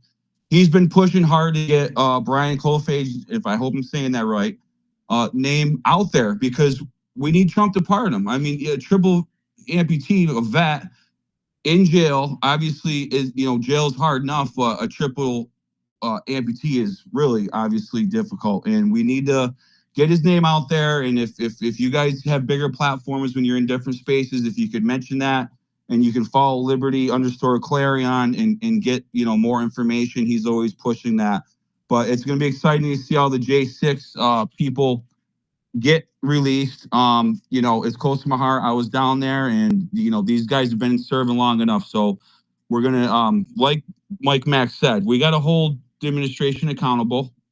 He's there for us. We all put a lot of work in to get him there, and let's get the J6ers out of there. But I mean, Trump has a lot to deal with, obviously. You can see the store shelves. We're starting to run out of staple foods like eggs. The shelves are going bare around here. I've been reporting on it for a while, but people are really starting to notice that there's no eggs on the shelves. The bird flu, whatever, taking all that out. He's gonna be walking into the administration here, into the White House, and literally there's no eggs on the shelf. I mean, how many things use eggs? Quite a bit. And hopefully, it stops there, but we don't know how bad that's going to get. So he's coming in. There's already food shortages happening. And then, just an hour ago, you had Marjorie Taylor Greene come out and discuss unidentified drones flying over the White House. So he's going to have a lot to deal with. I mean, obviously, you can't start dropping drones out of the sky around D.C. to land in the streets, but like the era of Chinese balloons flying over the whole United States and drones flying over, enemy drones flying over the United States, I think is coming to an end. So there's going to be some real stark events that probably are going to happen here and to secure the air above the Capitol. It's pretty hard even to comprehend that we have unidentified, potentially flying, enemy aircraft above our White House in our Capitol. Well, I would have to push back on that a little bit, even if Marjorie Taylor Greene said it, because if you've got unidentified craft flying over Washington, then you should be then there's been some F-16s that have been dispatched, right? There's just no way that something's flying over the White House anywhere close to the White House without us. Mike Mac, I mean, they let a surveillance balloon from China fly diagonally from Alaska across the entire U.S. And a lot of people don't talk about the second balloon that went across the Panama Canal down there. That's some serious stuff. There are two other balloons up in the freaking Arctic as well. So that they couldn't recover because I believe they were in unrecoverable territory or some crap like that. But no, I agree with you, Andrew. I agree with everything you said. I think we need to get the J6ers out, and I think that he's going to do that pretty quickly. What's that boy's name? Aaron Ross, I think. Is that? Am I saying is that who that is? The libertarian that Trump went down there and said he was going to. Ross Ulbricht. Ross Ulbricht. Aaron Ross. What was that? Why did I say Aaron Ross? That didn't make any sense. You're thinking of Aiden Ross. Aiden Ross. YouTuber. Yes. It's like they're the same person. Well, I'll drop down Mike Mac and make room, but let's hope that they all get out, because again, like one of the J6 people that is running like the organization trying to get him out and the whole thing, he made a very good post the other day. It's going to be Trump's political prisoners if they don't all come out after that point. So I hope that happens and let's push him to it. But again, push a pardon for Brian Colfage that was building that wall on the southern border, because we need to get that triple amputee vet out of there. And please push it out there. And Mike Mac and Destiny and Hitch Slap, thanks for giving me the platform. You're the man, Andrew. Appreciate you, brother. Hitch Slap loves you too. Always know that. Y'all are brothers. Great message. J6s, let's get them out. Me and Andrew definitely on board. Andrew, I like you, by the way, mate. We're just kidding around. People that don't know, Andrew's a good dude. We have a little bit of banter. Yeah, I love it. Once we buy Australia, I'll come over there. See? I'll leave now. I'll get there in like 3 days from now, and we'll hang out. And then we can hear that toilet flush for real. That's what we're looking for. You're welcome. Love a barbecue. I'll give you some beer, no problem. There we go. Hey, we're gonna. By the way, Destiny, and where's Sally at? She in here? Where's Sally? She already. Yeah, there she is. What do you mean? I'm right here. I know. I couldn't see you. Good Lord, give me more than 1.23 seconds to be able to locate you in a freaking room here. By the way, Sally, you know what we got coming up, right? Oh, do we got trivia coming up? We got trivia tonight. It's not. We're going to do a game later on, but right now we're going to do trivia, and it has to do with the inauguration. And I really feel good about Sally on this one, guys. Ironically, we're going to start in 1 hour from now. Now we're going to start. I'm going to go to Maze, and then one other hand, real quick, and then we're going to go to it. Ironically, I always go to Maze right when we talk about trivia. The moon is like so beautiful right now. Sorry to interject. No, you're not sorry. But thank you, though. Hitch, it's orange and it's gorgeous and it's big. Hitch, if you could just take an upside down picture to confirm that, that'd be great. Yeah. Maze Love. I want to ask you a question, Maze, and I'm going to direct this to you because everybody in the space knows that you have a lot of hate. Very hateful bongs. Bowls, rather, not bongs. Well, she might have a couple. I was going to say, dang. Might have clip that shit. Might have a couple hateful bongs. She might have hated some of those bongs a time or two. Hateful bowls. So go. I know, Biden is obviously taking credit for the. I'm sure you heard about the peace deal that allegedly is going to be taking place down there between those countries that all hate each other. What are your thoughts on that? Like, do you think that was Biden negotiating something, or do you think that was based on the fact that Trump, and Doc, you can jump in on this too. Do you think that Trump said either have this thing finished by the time I get in, or there's going to be some shit going down, right? Like, or did Trump know that it was going to be done ahead of time, and then he could use that and say, because I told him some crap was going to be going down, that's why they did it. So I just want to get you. What are your thoughts about all this? So, I don't think he can negotiate even his ice cream flavor. That's why he always gets vanilla. But one of the things that I did notice is that, Trump also kind of what I would say is exposed or trying to distance himself from Netanyahu. Just with the post on Truth Social recently with. Now that was an interesting post that he did that not that he said it, but that he reposted something that somebody else said that was. And there are the rumors that at the end of the last presidency that him and Netanyahu had a kind of a falling out too, if I'm not mistaken. Yeah, but see, it's very confusing because you'll see somewhere like, they're embracing each other. I mean, like you can take a picture and spin it in any way. Like if you were to take like 15 pictures in the same minute, you could probably run 15 different stories from each expression. So I think one of the things is that I don't think that Biden made any decisions. I don't know what Trump is doing behind the scenes per se, or who he would be working with from Israel if he in fact is kind of distancing himself from Netanyahu. So I'll just say that it goes way deeper than all this, and everything that they're kind of doing in terms of Biden for sure. It's all for show. It's all for perception. But I would, one of the things just real quick that I want to hit on that I think is super important is the accountability piece. And to Andrew's example about like the drones and whatever, I was infuriated that everybody was okay with the answers that we got. Like they're just sitting there either exposing vulnerability to the rest of the world, like we don't have any control over. Sorry, guys. Over our is that your washer and dryer? Or no, I'm making lasagna. I'm about to serve dinner in a minute. But so it was just the fact that everybody was okay with them saying to the rest of the world, we have no idea what's going on in our airspace, and we this is for days on end. Not like they weren't prepared one night but it was like 2 nights, 3 nights, 4 nights. You guys have literally these drones and close to our critical infrastructure, or they're lying to us. And they accepted the lie. And I think that what people have a hard time with is really figuring out a pathway to accountability. And I hope that we can begin prioritizing the issues that we collaborate on. I know we've been like squirrel over here, squirrel over there, as every crisis comes through the news, but we can be more intentional. And in 2025, I had a space where, I was asking people what they thought the top 3 things are that are, the most important for people to discuss in spaces and to prioritize, that either have time constraints or need a critical path.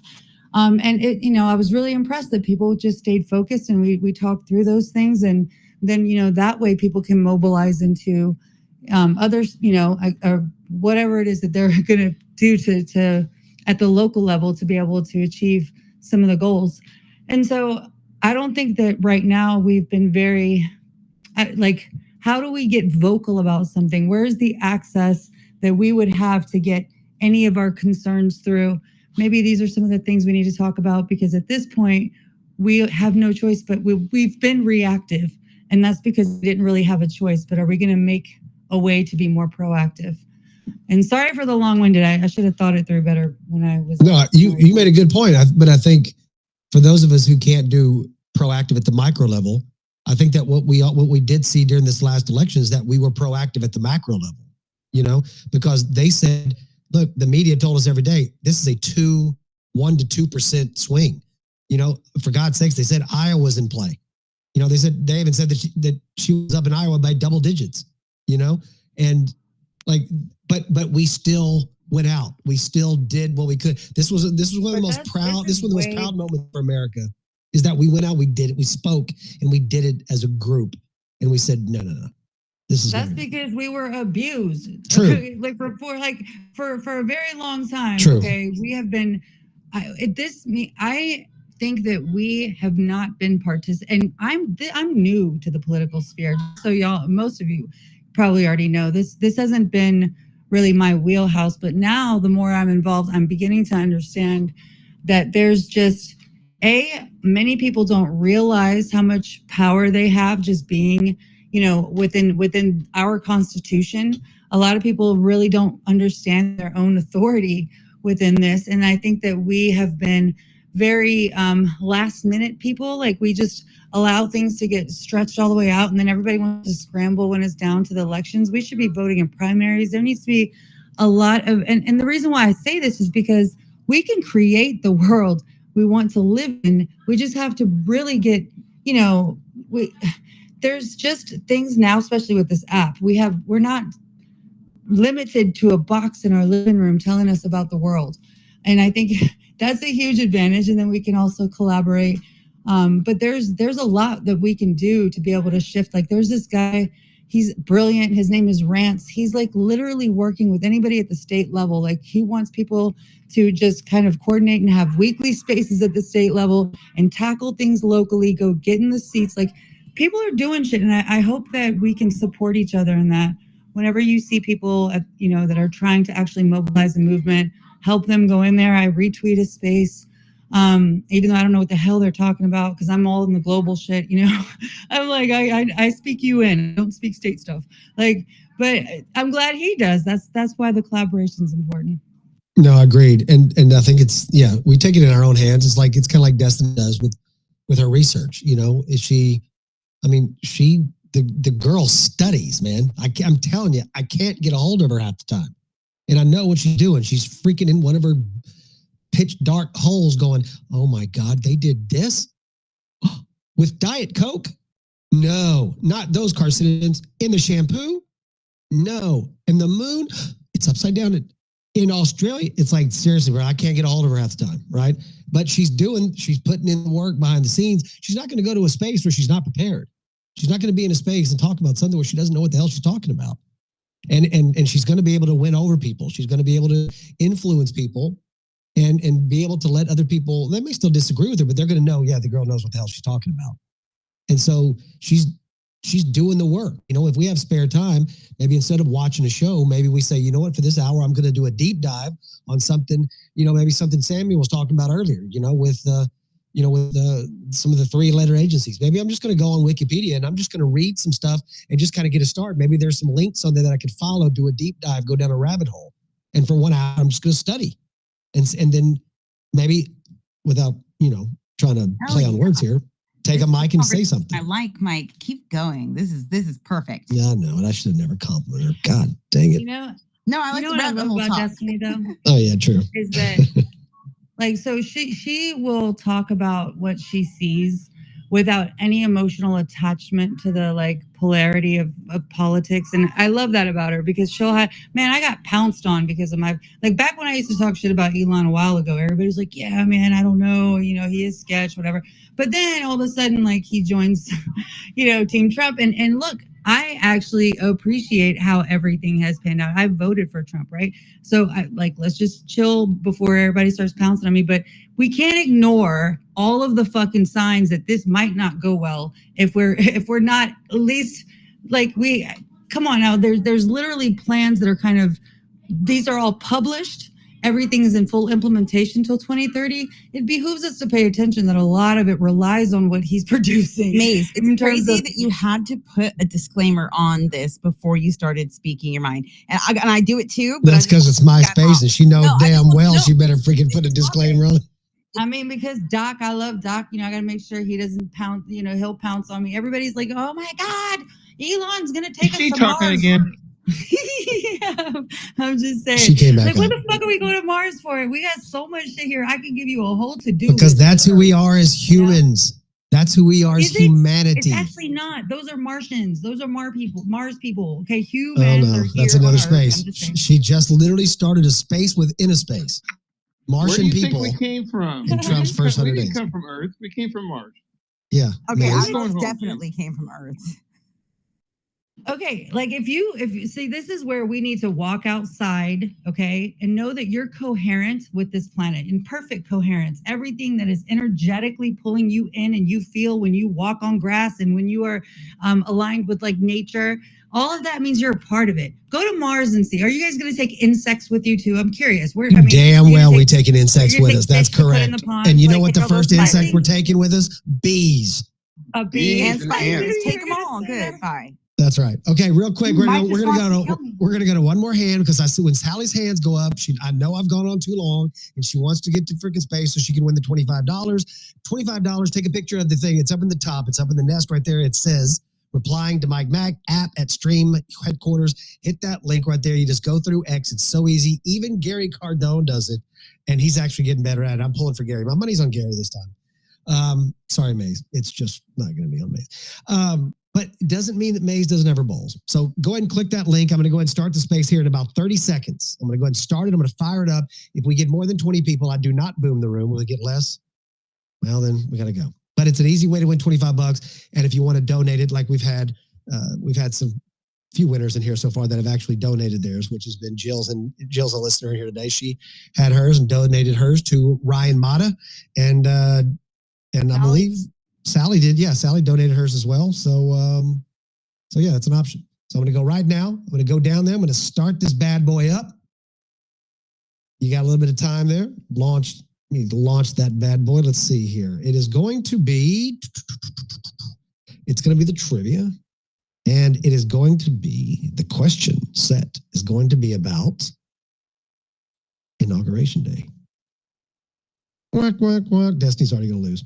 Okay, so I'm going to smash. I'm going to go ahead and start it right now.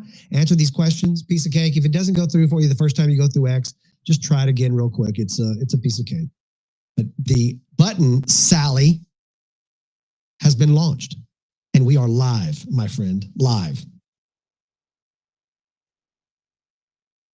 And I could play Destiny. I could play that, I could play that in the background. Play a little opening music. Little thinking music. Sounds like we're starting the space all over again, baby. It's a country radio station, Lone Star Country KJ 103. Jay Michaels wrapping up another 4 in a row guaranteed with Destiny Mays, Doc, and Gary Cardone in the house. An appearance from Samuel coming up right around the corner. Hang on, weather for night, kids. Partly cloudy skies. About a 20% chance that some of the wet stuff's going to get a little chilly. It's 40 degrees, may need an extra blanket. It's going to get cold outside. Oh, righty. Dang, that was really hard. That's what they said? Don't say that. Know. Don't say that. Be politically correct. Interesting choice of music here, Mike Mac. Yeah, I want people to feel like we're music, right? This is our show opening music. Des, appreciate John that. Holmes, Detective Johnny Watt on the scene, background music going on here. Well, somebody's been watching Skinamax. I mean, don't get me wrong, I like it. I'm dancing. It's very catchy. Nobody. Hish can't sing, but he can dance apparently. You should, yeah. I'm level 5. How is the Who porn music? I don't know, Doc. I play it to open up my space every time. Who thinks that about the Who? I don't know who thinks that. Well, you need to watch some better movies, I guess, or something, because who's playing the Who? You can't even afford that for your soundtrack in those movies. I think me and Destiny have both seen Boogie Nights. Mark Wahlberg, very, very good film with some very, very good acting. You've only got 15 people in your theater. Get more people in there. Hey, they don't come in. Hey, we don't get them in there. We boom the room. That's it. That's it. We're wrapping it up. Somebody was getting 25 easy bucks too. Oh, well, that's it. We got about 45 seconds unless we get 5 more in here in the next minute. I'm pretty sure somebody beat me already. I got 3 right, but we'll see. Maze, I was really hoping for 4. I'm not going to lie to you. I got me 4. too, man. I was the number 2 screwed. Well, I don't know, whatever. I didn't know the first 2. Well, some people just aren't. They're not trivia people. Maybe that's why people are afraid to take. Well, I did win one time. I don't know if what happened with that, but hopefully I'm pretty sure because when you said the whole Ryan Mata thing, I was like, yeah, that's a good idea. But I did win once, right? I'm going to say yes. In my memory, I recall. I'm going to say yes. Yes, you did. So the second one we're going to do, we'll do the game choice, or whoever had the best score there, we'll let them pick the game. We'll do that in about 30 minutes, and that takes about 30 seconds to do, and that's the easiest chance you're going to get to win 25 bucks. So we'll have that coming up. Easy peasy. How'd you do, Sally? How'd you do in the trivia? I got 4 out of 5. I knew she beat me. Sally beats everybody. It's her thing. I just missed the I'm first one. gonna serve dinner. I just wanted to say good night. Thanks for having me. It was an amazing space per usual, and I'll catch you guys next time. All right, Maze, love. Catch you later. Love you too. Bye. While people are still doing their results, since I have my hand up, I just want to be really serious for just 30 seconds. You can do it. Okay. Destiny really, really puts a lot of time into her research, and she doesn't put her threads out because she's like, oh, I'm going to make so much money and get so much clicks off this thread. There are things that she finds interesting and things that we, the people, need to learn and to understand. So make sure you're turning your notifications on for her. Go through her timeline, like her stuff, leave comments. She actually puts, they're very concise, they're easy to read, and even I can digest them, which means you can too. So that's all I wanted to say. Wow, no simping on the stage. Think of this like a diligence space. No simping up here. Thank you. I see my boy David Hill. I got David and Mike in a room, and Zachary are going to come to you. David, let's go to you first, brother. How you doing, man? I can see hands now better, so I see there's three of them on that. That's pretty impressive. What's up, brother? Mike Mac, what's up, my man? How hanging are you? Hanging in there. What you think about the world? Trump's days are coming up, and crypto and Bitcoin and XRP are going through the freaking roof, boy. Bro, I think XRP is blowing up, man. That's pretty awesome. I'm glad I got some of it. Bitcoin hit 100K for about 20 minutes, man. I'm not sure if it was up there. I don't know if did it pop back down, but man, these are good times, right? No, I think this is just that little taste sampler that's about. I think it's gonna freaking. I think it's gonna blow up. I'm excited. This is gonna be my first real bull run. I caught the tail end of the last one in 21, and I've never even. And what we were talking about earlier with Gary was, and I think you were in the room. We were talking about that. This is unique. This is a unique time, and I think what Gary said was very important. Had Trump won that last election, this is indisputable. This is not something that anybody can sit down and argue. Had Trump won that last election, we are nowhere close to being where we are right now. The opportunity that we have right now is not here. It's wasted. Because they probably would have put in a Democrat just like they did in 20. Look, I get it. They wanted to put in Biden. They thought it was going to bring people together. They wanted to tone down the rhetoric of Trump. And then they put Biden. They realized we just messed up bad. And now they're like, we need dad's back. God's plan, brother. It's God's plan. He always has the best plan, my man. Word up. Listen, I would just say, Gary Cardone, I always appreciate him. Even though he doesn't bring me up on the stage anymore, but about 18 months ago, I was in a room and I had $35,000 sitting in a bank account, and I moved it over to Bitcoin, and I'll tell you what, it was one of the smartest moves I made. So I always just have to say I appreciate that, and I am excited. I am really, really excited about Trump, man. I think a lot of people are, even though I'm in Massachusetts, right? Like I went out and voted, Mike, even though I knew at the end of the day, it probably wasn't going to make a difference in Massachusetts, like it didn't, but I still went out and voted. And I think there's just a lot of optimism, brother. I think we've been in 4 years of darkness, man. And I think there's a lot of people that are excited, bro, for what's coming. But this is your time, though. This is your time, David. I think right? so. I mean, I think it's all of our time, Mike. Right? In Massachusetts, you went up there. Time. You went up there and did it when nobody else was doing it. Right? They're not voting the way you did. You get to now live knowing that you did the right thing amongst a bunch of people. Well, hey, you know what? There's a lot of us, Mike, out here, but most of them aren't public about it. Right? They're hiding behind the scenes. But I think, now I think a lot of people are going to start, coming out, getting excited. And let me ask you, what do you think he's going to what do you think he's going to do though, David? What do you think he's like, what is something that either you personally want him to do, or what do you think that he's going to do? Well, I think he's going to help Bitcoin. I think he's going to help not just Bitcoin, but I think crypto. I think he's obviously pro crypto. I think he's going to get a lot more people involved in it. I hope he does figure out how to do the reserve thing. I think that's going to be huge. But I think ultimately he's big for crypto. I think he's big for business. I think a lot of the other countries, I think, him bringing some strength back into our country. I think we've been looking weak, Mike, for the last couple of years. And I heard you guys saying earlier, like, I think China, they don't want to fuck with Trump, right? There's Russia, they don't want to mess with Trump. So I think we needed that, Mike. I think it's perfect timing to bring him back.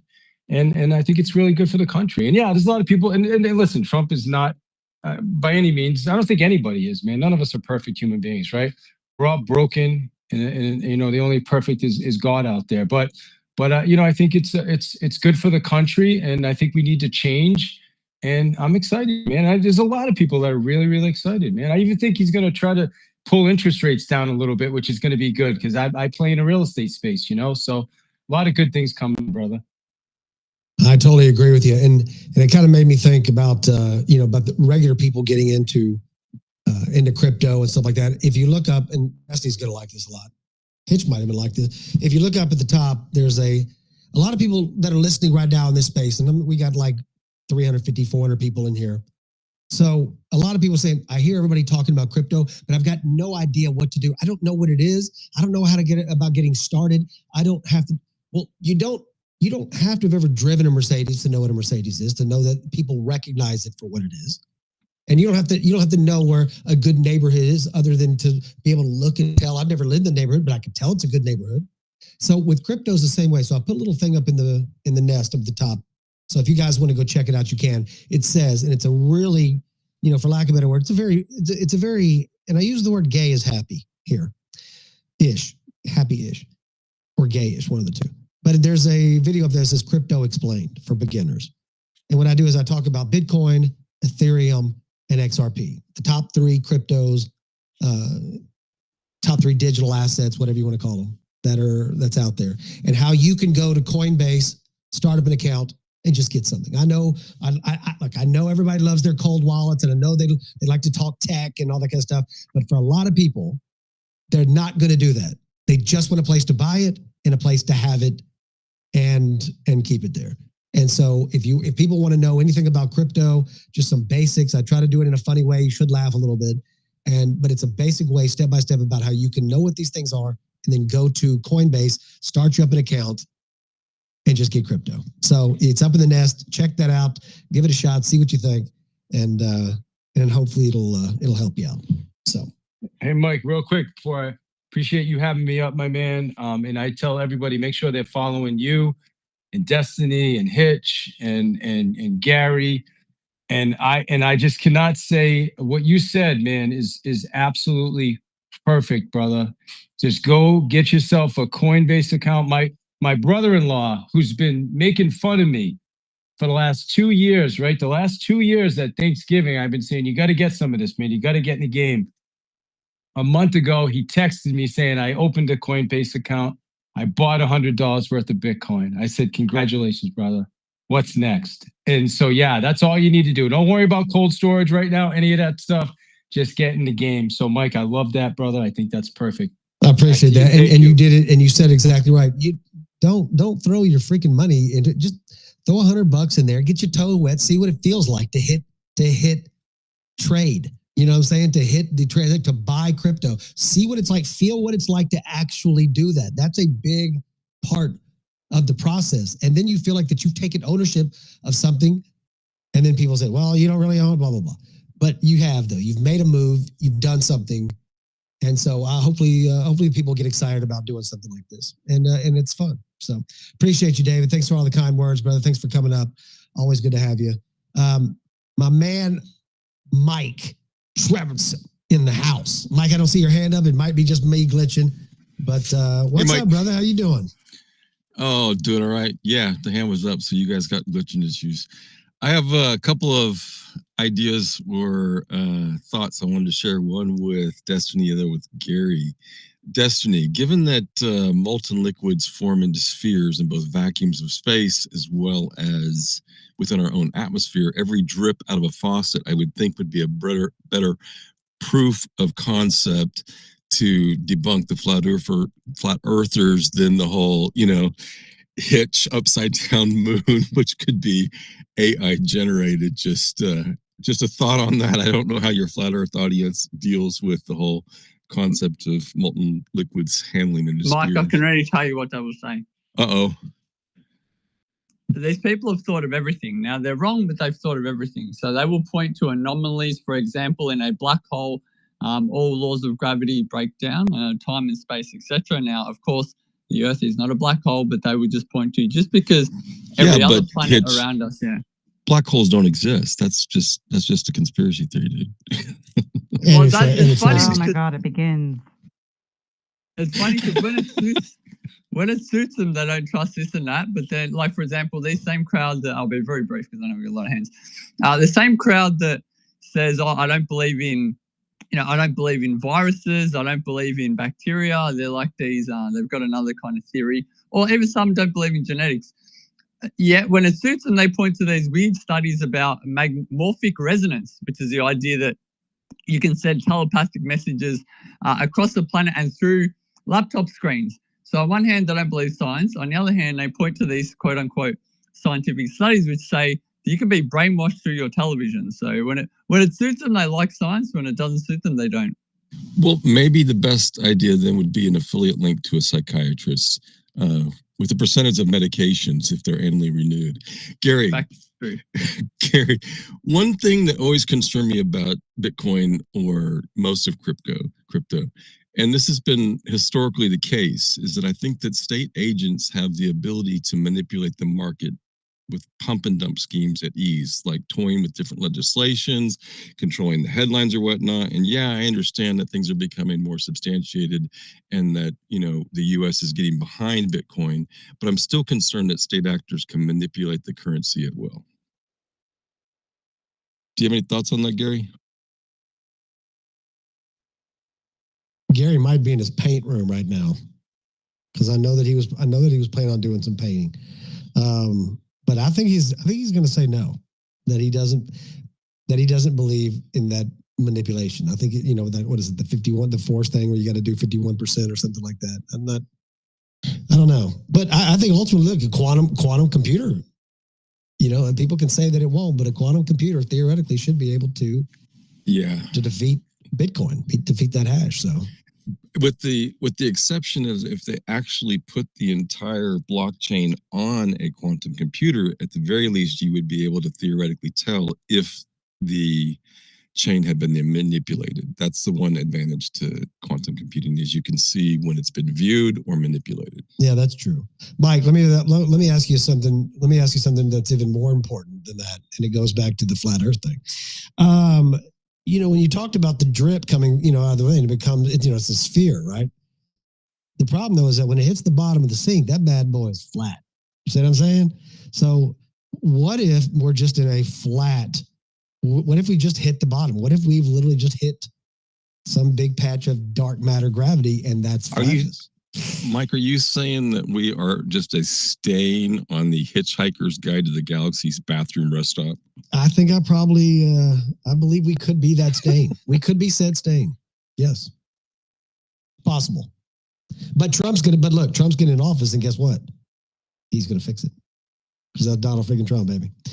That's the good news. That's the first 100 days. I think that people. I don't think people have an idea about how big these first couple weeks are going to be. I don't want anyone disappointed. You better be right. I think it's going to be big. I really do. I think that people think this is going to be like a regular inauguration. I'm looking at all these profile picture faces in here. I'm looking at all of them, and it's like they're all just sitting there, not making any kind of motion. Like they're not even. You know what I'm saying? And I find that to be very disturbing. Up, they're all bots. They're probably bots. But anyway, I'm just saying, I think it's going to be big. I think it's going to happen. I think that there's going to be a lot of controversy. And I think by our next Wednesday space, Des, I think we're going to have some stuff to talk about. I think he's going to make some big moves. Big moves. They're going to be I'm going to make some moves that are going to be so huge. Quite frankly, think of it, they're going to be fantastic, incredible. So I'm just saying, something to think about. Sally, go ahead and jump in there, Sal. Are you ready for the next one? No, not just yet. Okay. How come we're not watching the farewell address from Biden? I think that we should all be poised and listening to every word. I'm just surprised that you're not playing it through your speaker. Okay, I'll play it through the speaker. We'll all stop talking. I got it. That ain't gonna happen, Zachary. Don't you dare play that crap on the stage. Wind. Okay. There we go. I will. Summary. Jump in there, Zachary. How you doing, brother? Doing okay, Mike. How you doing, Destiny? How you doing? His slap. Zachary, what's your thoughts, brother? What do you think? What do you think Trump's gonna do, man? You excited about the first week or so? Yes, and plus checkmate 3. Explain. Canada. Checkmate in 4 if he's white. If he starts off with the white piece, checkmate in 4. Yeah, that about work, but checkmate 3 always works too. Okay. Greenland and Mexico. Oh, he gonna go the North American Union, huh? Yep.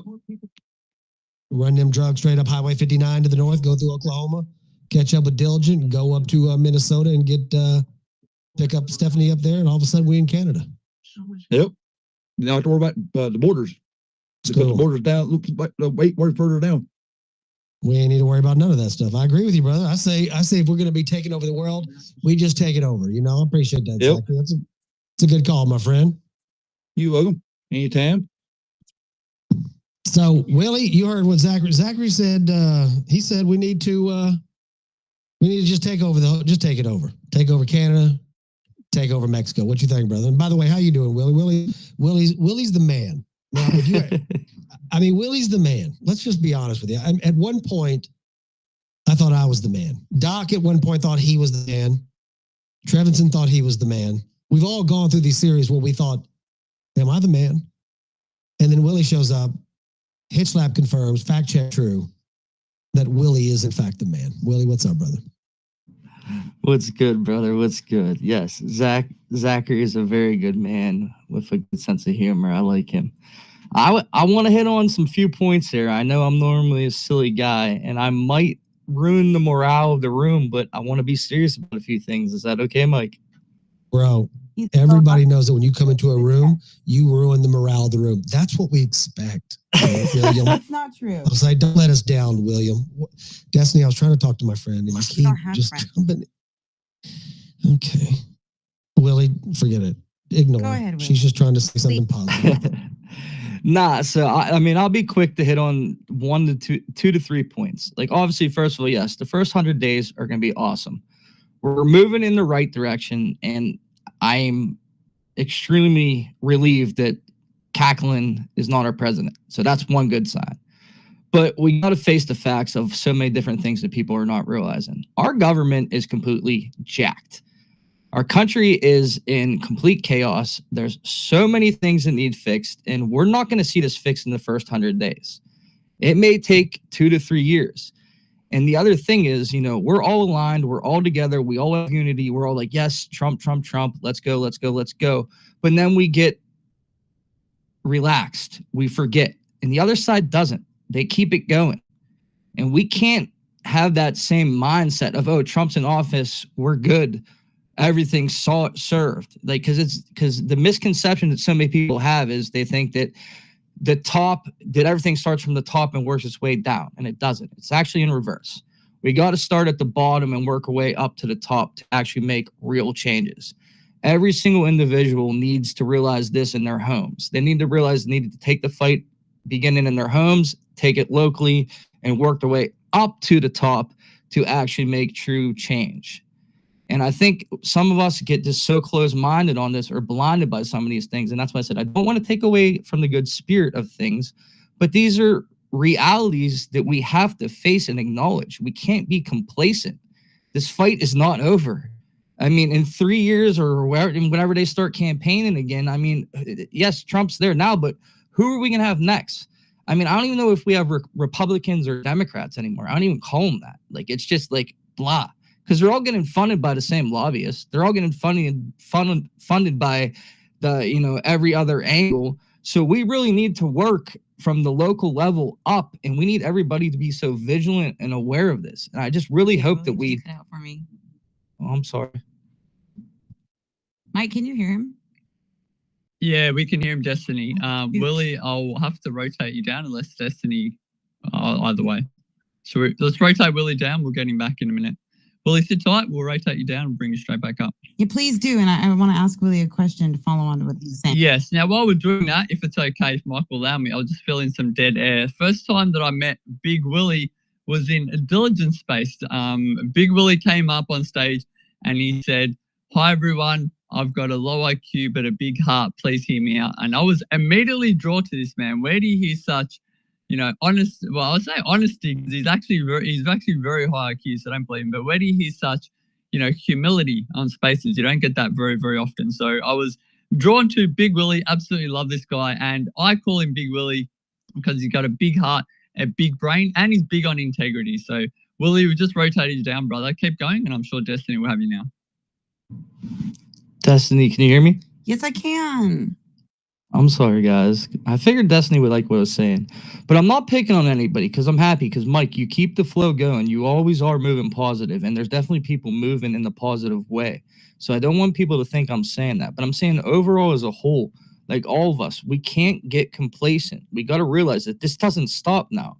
And we just got to keep continuing to fight and fight for the right reasons and push. I'm sure Sally would agree and so many others because this is why people do the things they're doing. This is why we're seeing people be very strong and motivated because they realize that it's just going to be the same thing in another 4 years. We'll just backtrack on where all the progress we made. So we got to stay strong. We got to stay motivated. And I hope everybody sees that, because sometimes it's nice to be like, whew, that was a rough past 2 years, but we're not there yet. And I just hope with some of the serious words that I very rarely share, I hope it resonated well and it spoke the right way. And I hope you guys understood me. And I love this country. I love all the people we have. I love all of us. So let's just keep a positive mindset. But remember, we can't give in or give up. We got to keep fighting for what's right, because we're not going to make a change if we get complacent.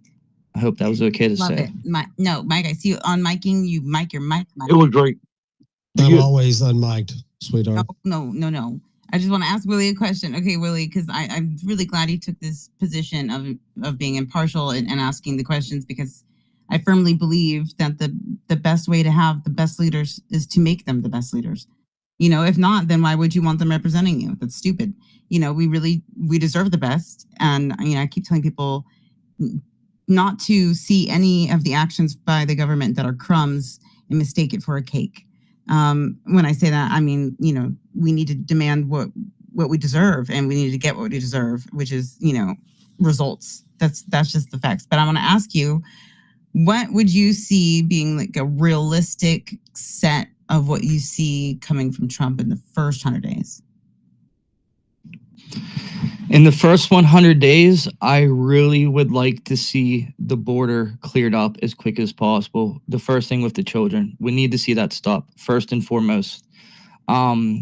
Everything with the J6ers and, the unlawful warfare, figure out a way to get that handled. It's not hard. We have the resources. We're able to send millions and whoever knows how much money to countries all over the place. I'm sure we can take care of our own citizens. Get some of the stupid, sorry, I'm not as well not verbed.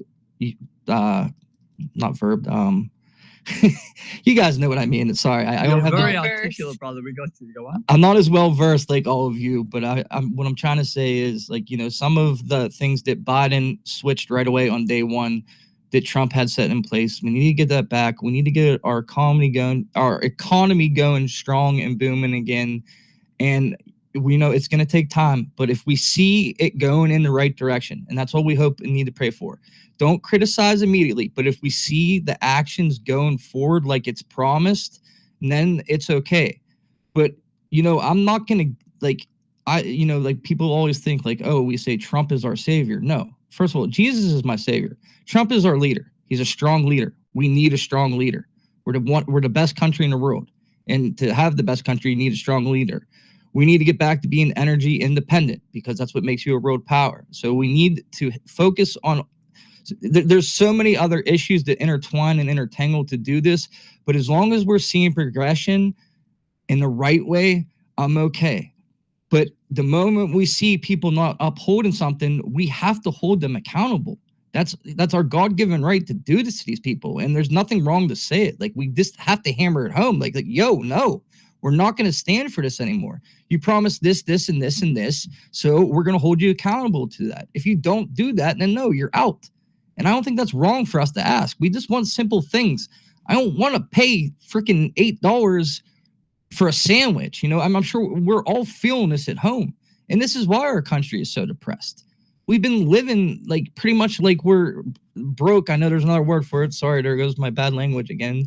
But I think we can do things very good, but we can't let our foot off the gas, and we got to hold people accountable. But I also realize we can't judge too quickly. So if we see everything going the right way and it's moving, yes. But to people who are making false promises, call them out. If how many people are in here just on, if you guys know, there's millions upon millions of followers between, the accounts that you guys know. If you bring that to light, you start calling to people are going to see that. And that's what we need to do. Get everybody involved. And if we work together and we don't get, scared or afraid of an unpopular truth, because you got to speak your truth. You can't bow down to people, being worried about, how they're going to think you are, worried about how people think about you. You got to be who you are in your heart. Don't let other people's opinions or actions dictate who you are as a person. And once people realize that, you'll see other things moving forward better in your life as well. So I hope that answered, hopefully. Thank you, Willie. No, I just wanted to see what you'd say. I feel like you hit on a lot of good things. The border is definitely amongst the top of my list of things that has to be dealt with swiftly and without remorse, and it needs to be in the favor of the American people because, it's one thing to be threatened by forces outside of our borders, but it's a whole nother story when it's inside of our border. It shouldn't even be a problem, and here we are suffering dearly. Mike, you want to jump in or you want to call hands because I don't know who was next. Des, can I add one more thing? I'm sorry, I forgot that one to say. Of course you can. No, the other thing that I really want to figure out and how we can fix is the lobbying groups, because that's controlling entirely too much. That's one thing I hope we can figure out and find a solution to. I forgot to say, but thank you. I hope everything I said was okay. Yeah, I agree. I think we need to get a big handle on our lobbies. I think that APAC needs to register as a foreign entity or get the fuck out. And I'm not sorry for that. So that's how I feel. I feel like very briefly, I just want to tell people follow Big Willie, turn notifications on. He's a regular host. He hosts all the time. And he's also a regular co-host. And one added benefit of following him, he goes into good spaces. You can see very clearly he's in this very good space with us. And he's friends with Sally. And anytime you see Big Will in his space, you know it's going to be a good one. This is like an added bonus or benefit. Definitely follow Big Will. We're probably going to wrap this thing up in about 30 minutes though, and then I'm going to just had the subscribers open just the other day, 99 cents, $1. Can you believe it? Subscribing to somebody for $1 on here? It's like me and Mario. It's You're like my only subscription, Mike. Oh, thank you, Des. You're so sweet. By the way, I'm tired of Scott Pressler jumping in my room just to come up here and stare at my profile picture. It's making me uncomfortable. Well, it's We're not just going to really. ask you if you extended a mic to him. No, I will never ask Scott to speak. He has to ask me to speak in my space. Damn it. Otherwise, we're just going to keep staring at each other's profile pictures until one of us breaks. That's how it works in this room. Right now, though, let's go to Brian. Brian's got his hand up. Brian, we're going to go to you and somebody else before we get to, we're going to do that last little bit of, it won't be trivia. It's going to be a game, and I'm going to let Sally pick it. But Brian, the best voice on X. What's up, brother? How you doing? Mike Mac. God dang it, I'm clipping that right there. I'm literally clipping that part right there. It's going to be in every show from now on. Oh, you're too kind. But just to quickly focus on the topic, and I won't take but just a moment, but as the news rolls out all across the board, one of the next new biggest hopes to come, incoming U.S. President Donald Trump said on Tuesday that he will be creating a tax revenue service that would collect all dues received from foreign sources as he prepares to take office. This new external, and it's a proposed external revenue service, is a proposed government department by the incoming elect Donald Trump. It is intended to collect the tariffs, duties, and other revenues from foreign sources. According to Trump, the External Revenue Service will address the issue of the American economy, delivering growth and prosperity to the world, not America. No, he's saying to the world. And I can see the twists and turns here in this one. The enemy of my enemy is supposed to be my friend. We'll see how that goes. Maybe your take on that. An external revenue service that would kind of be as we shake up the checks and balances in America, will they be, how likely is it that they're just being expanded? I agree, brother. I think that, because look, we have to be, and look, I'll give credit where credit's due. Destiny has been, she's held our feet to the fire about this, right? That we do need to make sure that these people, and kind of like Willie just said, these people they work for us. They're representing us, and we must hold their feet to the freaking fire. Like, they work for us. And, at the time, at 9/11, I've said this before, it sounded really, really good, to get those those lockdowns the way that we did it, right? For the, that's really making all of us better. But, 20 something years later, and they're still here. It is, and Brian, kind of go what you're, if I'm interpreting what you said right, correctly, Brian, I've kind of thought about, some of the mass deportation strategies. Man, it would be a lot easier if you had people that all had some kind of imprint, or they were in some kind of network. You know what I'm saying? Because what is the number one asset in the world? It's not Bitcoin. It's not the dollar. It's data. Human capital. The number one capital in the world it's data, right? We're just not to the point where we know how to monetize our own data yet, but we're getting there. But imagine if you had a way to track people under the guise of we need to deport people, and everybody sign up for this. All Americans sign up for this, so we can know, Brian, damn it, so we can know you're a true American. Because a true American, you're going to get the vaccine, and you're going to get this tag. And when they tell us to put it on our forehead or our right hand, that might be the time, Brian, we need to start thinking about checking out, bro. That might be the end of it right there. So is that kind of what you're talking about the expansive powers? Well, there's so many things that's going there is a lot. Yeah, that's a lot. And there's a lot that we'll be able to talk about. I promise that's going to be a topic that comes up again and again real soon. Yeah, I agree, brother. That's we have to be, we got to be careful. It just feels, I guess we're just living in the world right now where we feel like that if somebody's showing us something in one hand, why do I feel like there's something else in that other hand that just because it looks like it could just explode? Because there always has been. There always has been. That's a good pattern, right? That's a decent pattern to follow.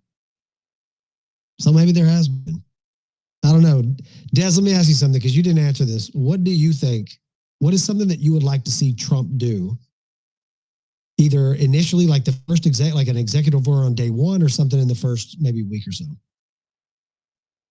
Well, I would really, really like to put back the order for the unaccompanied minor children and DNA testing. I feel like he has to rescind essentially Biden's executive order immediately, because that's the most important thing right now. Like that one right now is the most important to me.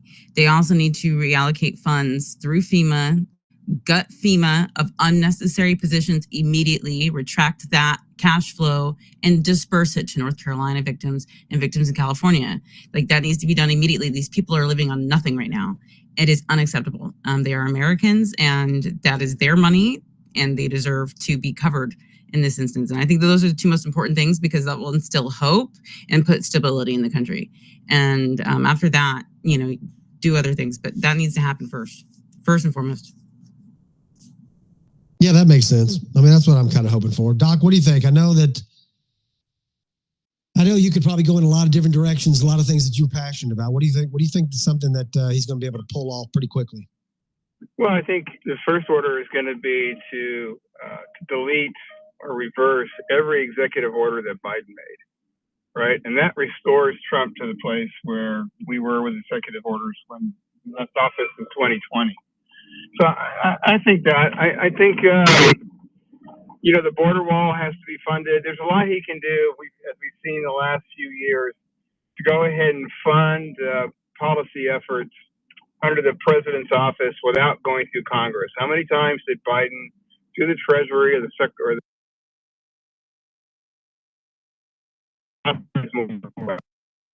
is it just me or is Doc? It's me too. Okay, yeah, Doc, you're rugging really hard. You hear me? I just removed Doc and I'm putting it back up.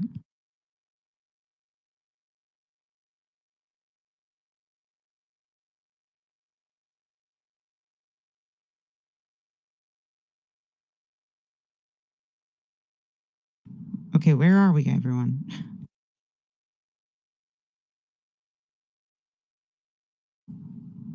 Mike, are you there? Because I can't hear anybody. Oh, wow. I was talking to Can you hear me? Mike. Good Lord. I Sally, can can you hear hear you me? now, Zach. Yeah. Okay. Just wondering. Yeah, we can hear everything's. We're probably, this page is glitching a little bit. We're probably going to go ahead and wrap this up here in about 25 minutes, but about 20 minutes, but I'm going to give everybody one more shot. I don't know why Jenny does not grab a freaking mic. I'm about to freaking do a little, hold on, let me get my finger. I'm going to pop. She said you smell bad. Oh, she doesn't know that for sure. Like, lucky guess doesn't mean anything. Whatever. So we're going to do this for about, actually, Sally, I'm going to go ahead and start it right now. So up in the top of the nest, you see what the stream thing is. We're going to do it real quick, or we might just boom it. Either way, we're going to have a subscriber space. And if there's only 2 people, 3 people in there, it doesn't matter, because we're going to go in there. We're just going to rag the hell out of each other and just talk crap, see what we're going to. You can't boom the room because we have to do the last trivia because I have to win. Jeez, oh. I just said, if we don't get 20 people in here, we're going to do it. It's not going to be trivia. It's going to be a game. And I'm going to let you pick the game because you and Jill had the same score. And she's getting a little, she posts her thing up there like she's told to, and she's getting a little cocky. So she's throwing it in your way. So now at the top. Who posted first? Well, I don't know. That's what we'll have to come to. Maybe we'll do a tiebreaker right now. Here's what, or somebody out of the blue just freaking goes up there and kills it.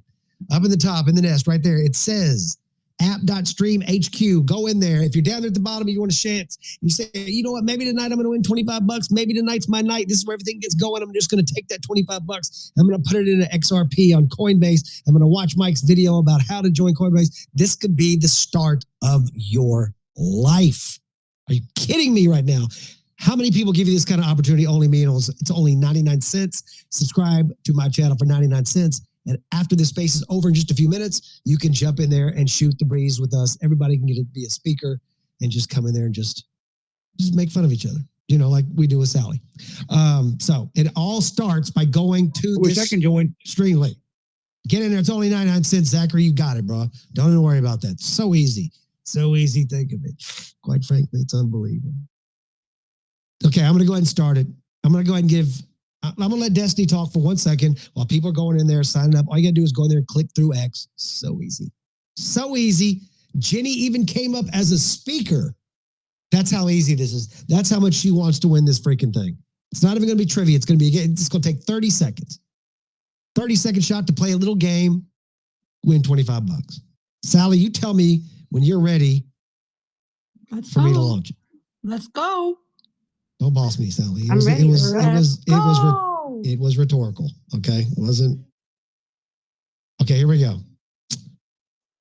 Okay, hold on 1 second. I got to freaking this thing's got unbelievable. This thing's got to freaking refresh. You're like a girl before a party. Like, will you just get ready? Let's go. Let's go. Get in the car. Destiny, I don't like your tone right now. Okay, I will unsubscribe you. I will unsubscribe you so fast. Dude, I'm a self-appointed Destiny's bodyguard from now on. Yeah, I bet you are. That's a job Jenny's been wanting for about a year. Let's do color recall. How about that, Sally? No, that game sucks. Okay. How about Matrix Run? Okay. Okay, we're doing Matrix Run. Here we go. And I'm gonna make it. Should I make it hard or normal? No. Normal. Okay, that means normal, I guess. No to the question. Okay, here we go. So I have smashed it. It is live. Oh my God, I'm so excited for this. So excited. It is smashed, ready to go. Here we go. I wonder who's going to be able to win. I wonder who's going to win this one. We know it's not going to be Destiny. We know that. Right, so who's it going to be? Is it going to be Hitchlap? I don't know if he can win. He's down in Australia. He might be doing everything backwards down there. Don't know. Miss Chantel. I don't know. I wonder if Lene can win this one. Good to see you, Lene, by the way. I don't mean to distract you in case you're trying to win this one. I know one thing, right, girl? If you ain't in there doing this right now, I'm going to be pissed, man. Josiah better be in there. I know Kelly J is playing because there's no way she would do that. Kayla, Barbara's in here now. Irish Eyes. Look at my boy Preston's in here. Shenanigator. Guess where Shenanigator's going after this freaking space? She's going to the She's going to go to the subscription only space. There's where she's going. We all know that. This, look at him, my boy, Josh. This and that with Josh and Zach. Guess where that? That sucks. You suck. No, I do, because I did terrible. BK in the house. Was I like jumping over rocks like when my kids play? Was like that? Is that what I was? I supposed to? Jump I wasn't jumping rocks? over them. I was jumping into them. What was that? I just wanted to say, Mike, I lost because of you. I thought we were playing a trivia. What the heck was that? That was dope. That was a game. It was so cool, but I was not expecting that at all. I need a retry. I want to do it again. That was fun. No, Whatever. Me too. Me too. it's not going to happen. So let's see. Did it wrap up?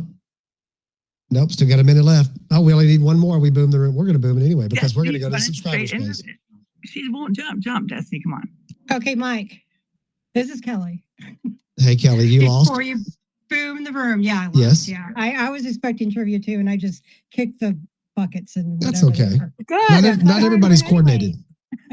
So I came up here to let you know you guys have a fan on Pilled.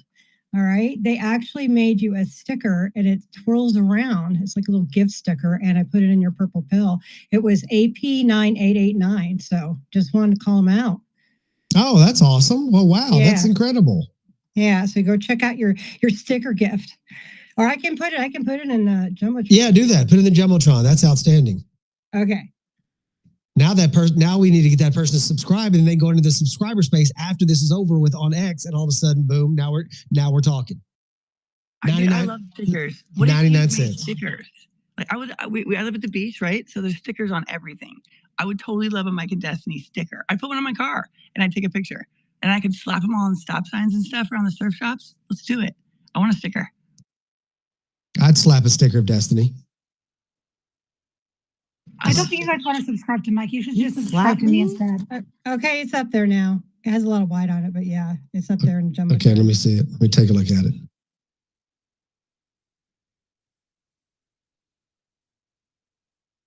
Oh, that's cool. It's three-dimensional. AP9889 over on Pill. Appreciate that. If that's a guy, I appreciate that, brother. If not, I appreciate that, sister. AP I'm not sure. You never know. These AP days. sounds like a guy. Plus, guys are more creative than women are. I think everybody knows that. So I'm gonna say that this is a guy. Hey, now. That's not bullshit. Well, and also you all right now on X Live, Rumble, Pill. Well, you already pilled, but Kick and YouTube. I threw it out there. It's on YouTube too. See, look at that. Yeah. You know why? You know how this happens? You know how all of it happens? America Mission, AmericaMission.com. That's how you get involved with people. That's where we all come from. That's where me and Destiny, that's what we represent. That's where we're at. Right there. You can see the little square icon down there. It's a giant American flag. Click that. Go to the profile. Go to Kelly. Just go in there. Check it out for yourself. This is where we get involved together. This is where we all know each other from.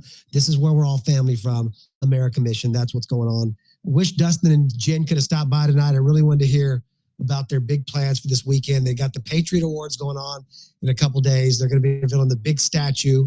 Check out the Patriot token. Just type in, if you want to see it, just type in like the little $sign and then write the word Patriot in X and then do a search. And then and you'll see it. So it's And if you go in the Purple Pill, I put an article in that I wrote up on the two events in there. And if you go to the article, it has all sorts of pictures and explains what the Patriot Awards luncheon and the MAGA Maha crypto events are this weekend. well, that's fantastic. Yeah, and I love, that's why you want to get involved with American Mission, because it's just where it starts, right? It is about patriotism. It's about activism. It's about people making a difference and not putting up with the bullshit. And I have to say that I segued that on purpose because I saw Trash up here. And I've been listening to Trash and hosting some of his spaces. And Trash, I got to ask you, brother, I think Trash is probably getting more fed up with these people, man, because they come after Trash for the thing he says, and he's like, I don't give a damn. I ain't freaking shutting my mouth. I mean, I'm going after these people from now freaking on. And I just love that attack mentality. Trash, what's up, brother? Hey, what's up, guys? I saw you guys' space earlier. I just got home. It is 6:39 p.m. my time here in Arizona. So I just got home, kind of settled in, having a little dinner. Yeah, no, like, listen, I got pretty fed up. I got a little spun up for about a week or two. That's to be expected. Like, if you exist in some of these like political, I don't know what you would call them, like political dark ops lanes, or you exist in like, the censorship industrial complex, or you're going after some really dark stuff within DoD. Sometimes like it when you stare, I've said this before, when you stare into the abyss, sometimes the abyss stares back. This is a quote I heard from a movie, but sometimes it stares back. And all the stuff that I ever cover and go after, it's taken a toll on me, and that's for sure. And I felt like a weight was lifted when the mandate from the American people came through with a popular vote and an electoral college win for Donald Trump.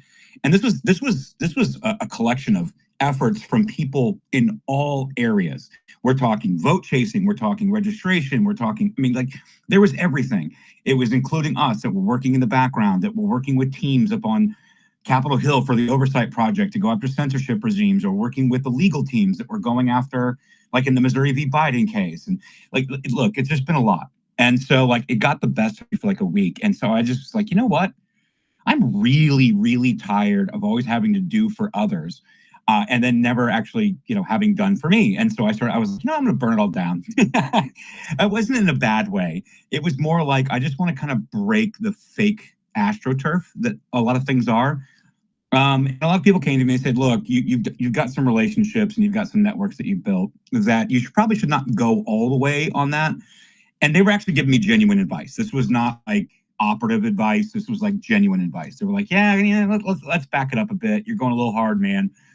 And I was emotional. It's been tough. It's been rough. Like, think about all the things that we've talked about over the years. Like Destiny, I know she's probably had some dark days going after the stuff that she's gone after. Mike, you know me. I mean, everybody knows me on the stuff that I go after. Like, it gets dark out there. And, but I can tell you that coming into this week, I'm refreshed. I'm ready to go. I'm really excited. I'm really impressed with the performance of the confirmation hearings so far out of both Pam Bondi and Pete Hegseth. They were just unbelievably crisp and perfect. Great. Fantastic. And it's setting the stage for the rest of the confirmations, because I know that we need some of these people to come in on confirmations to get things done that we want to get done in the future. And so I'm glad that the veil is being lifted. But yeah, no, it's been a wild ride, you guys. I've known most of you guys now here for, I don't know, when did I finally start a new account? Back when Elon took over, May of 2022. I was banned off this platform for no reason at all. I think I was probably engaging on some like weird QAnon posts. Like, y'all need to chill out. Like, you need to tell the truth and quit psyoping everybody. And I probably got wrapped up in some kind of censorship ban. And that's what made me just go over the edge on going after the censorship industrial complex. I was like, wait a minute. I wasn't saying anything wrong. I wasn't actually doing anything wrong at all. I was, matter of fact, just providing receipts. I'm telling the truth. Like, why are you coming after people like me? And that's what kind of sent me over the edge. Anyway, long story boring. What I want to say, Mike, Destiny, Hitchlap, Sally, everybody that's in this space, Kelly, everybody, is that it's been a long road. And I can tell you from the bottom of my heart personally that I don't have to know how tough it got sometimes emotionally, because we always have to deal with our regular lives on top of the digital lives and the stuff that we're trying to accomplish, and in the information war that we're existing in. I just want you to know that, like, I get it. You happen to hear me do it publicly because I was just done. Now I get to do it strategically and with the right tools in place. So yeah, anyway, that's what I wanted to say, Mike. But Trash, the thing is you have like I think we all play our roles, right? We all kind of find our niche where we like maybe someone someone says something positive to somebody, or maybe someone DMs people privately in the background, or maybe people give advice. Like you have that deal when you start sinking your teeth into something. People know Trash is going to bring the receipts. They know he's going to sink his freaking teeth into something. And knowing that and knowing those patterns, that inspires people. So, the thing is, though, is sometimes people like you, Trash, because of gifts that you have, right? You've got to take on a heavier burden than maybe other people do, and I think people come to expect it. Like, does that make sense? Yeah, no, I agree. I agree with that. Listen, I agree with that 100%. It's not like, oh, this is my burden to carry or my cross to bear. Like, no. I don't want to get into those conversations. That's not it at all. I think that I just want to play my part. I've always just wanted to play my part. And in turn, I've had some great experiences, and I have great connections and networks that are doing incredible things. And I now finally have access to people on the Hill, in the Department of Justice and AG, that can actually solve some of these problems that we've been talking about for years if we can get the right people in there. And so the work was worth it. I just wanted to say that, like, sometimes, like, I get it when it gets dark. I just happen to do it publicly. Some people do it privately. I just went all out. I was like, burn it down, fuck it. And I probably wasn't the best strategy, right? Probably wasn't the best strategy. I loved it. But I loved it, dude. I love it when, let me tell you, people, real fast, with Trash, I love it when Trash gets in his freaking feels, because it gets everybody else, like, because he just puts it out there. Like, I remember the incidents with, with the freaking FBI people mess with him, and just the freaking meme stuff. And it's just like, Trash gets aggravated because of the stupidity of these people that are around him. And I'll say this about Trash. Let me give the listeners some advice real fast. If you're in a space with Trash, right, and he's rolling, right, he's bringing the receipts, and it's almost like this rhythm. It's this, like, shut up for a minute. Like, let the guy have his freaking space. And Dustin's the same way. When Dustin gets rolled, I don't understand why people have to interrupt, because they feel like that they have something to say. If the people that are running the space, and they're in a rhythm, and they're bringing the receipts, and they're dumping info, that everybody be quiet. Let them freaking roll. At the same time, I think that some malice is being attributed to people who do that. Yeah, true. And I don't think that they're actually disruptors at all. I don't think they are. I think that social audio is just an awkward thing, and we all have a lot to say. That's why we speak on spaces. And I do want to say that, because I think that sometimes malice is attributed to not even malice. Well, maybe not a malice. Maybe it's not malice, but self-awareness. Yeah, that's true. That's so, I don't know. One of those two things. But guys, if you're not following Trash, give him a follow. He's been one of the people that, that's been behind this, an American mission and stuff like that. Just getting the info out there. Trash, let me ask you this real quick. Sure.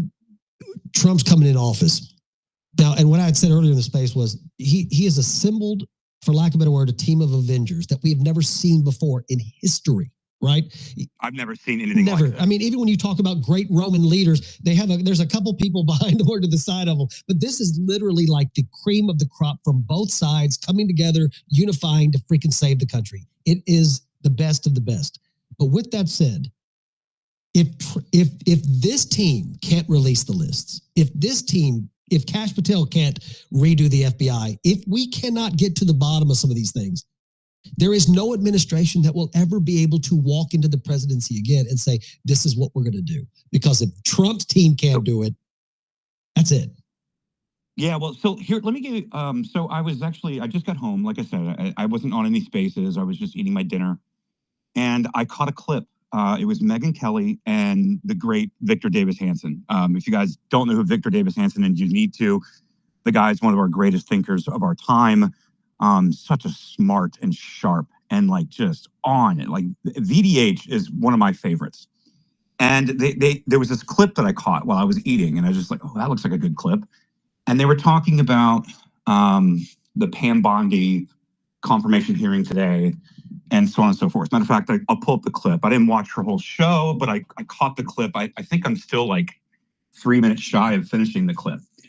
But one of the observations that Victor Davis Hanson had was this. Yeah, I'm still like 3 minutes shy. It's like a 12-minute clip. I'm 9:55 into it. But one of the insights that he had was that he said that he's known Kash Patel for like 14, 15 years. And we know this, right? Kash Patel was a public defender. He's done about 60 cases.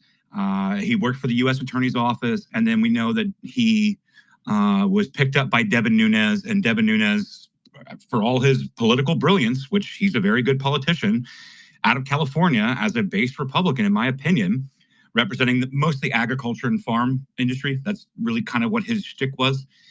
Kash Patel was the one who exposed the lies and the FISA abuse about the Russiagate hoax. Right, the entire conversation, the only reason that we're having the FISA conversations was because of Kash Patel. And they were asking Pam Bondi a question, and I think it was, I don't know, one of these idiots. It wasn't Maisie, it was one of these idiots. It was Whitehouse. It was Sheldon Whitehouse. Okay, so they were asking her about what she thought about Kash Patel. And one of the things that Victor Davis Hanson said was this. He said, I've known him for 14 or 15 years. The guy's solid. And I've said this about Kash Patel quite a bit. He was not actually really a Trump guy or MAGA guy to begin with. He was just doing an independent investigation working under Devin Nunes's office. And that was the Nunes memo that released the Russiagate information. And he said they're going to try to pin all of this stuff on Kash Patel, and it's going to be weaponized DOJ and all these stupid things. But Pam Bondi, Pete Hegseth, and Kash Patel, they all know they've got the 53 votes because it's politically toxic to not have it otherwise. And he said, the one thing I know about the guy is that he always tells the truth. He's down the middle and he means what he says and he says what he means. And if he comes into the FBI, this is the most important observation that I haven't heard anybody else. And again, I am singing praises and fangirling over Victor Davis Hanson because he's really great.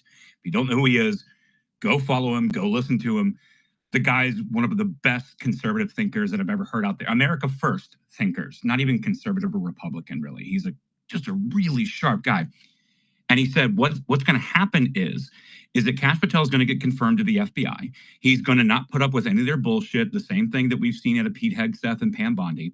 And he's going to come in, and the people that left because the DOJ was completely weaponized, because the FBI was completely weaponized, and these are just like really solid, well-schooled, good FBI people, they left because they're like, I'm not going to be participating in this charade anymore.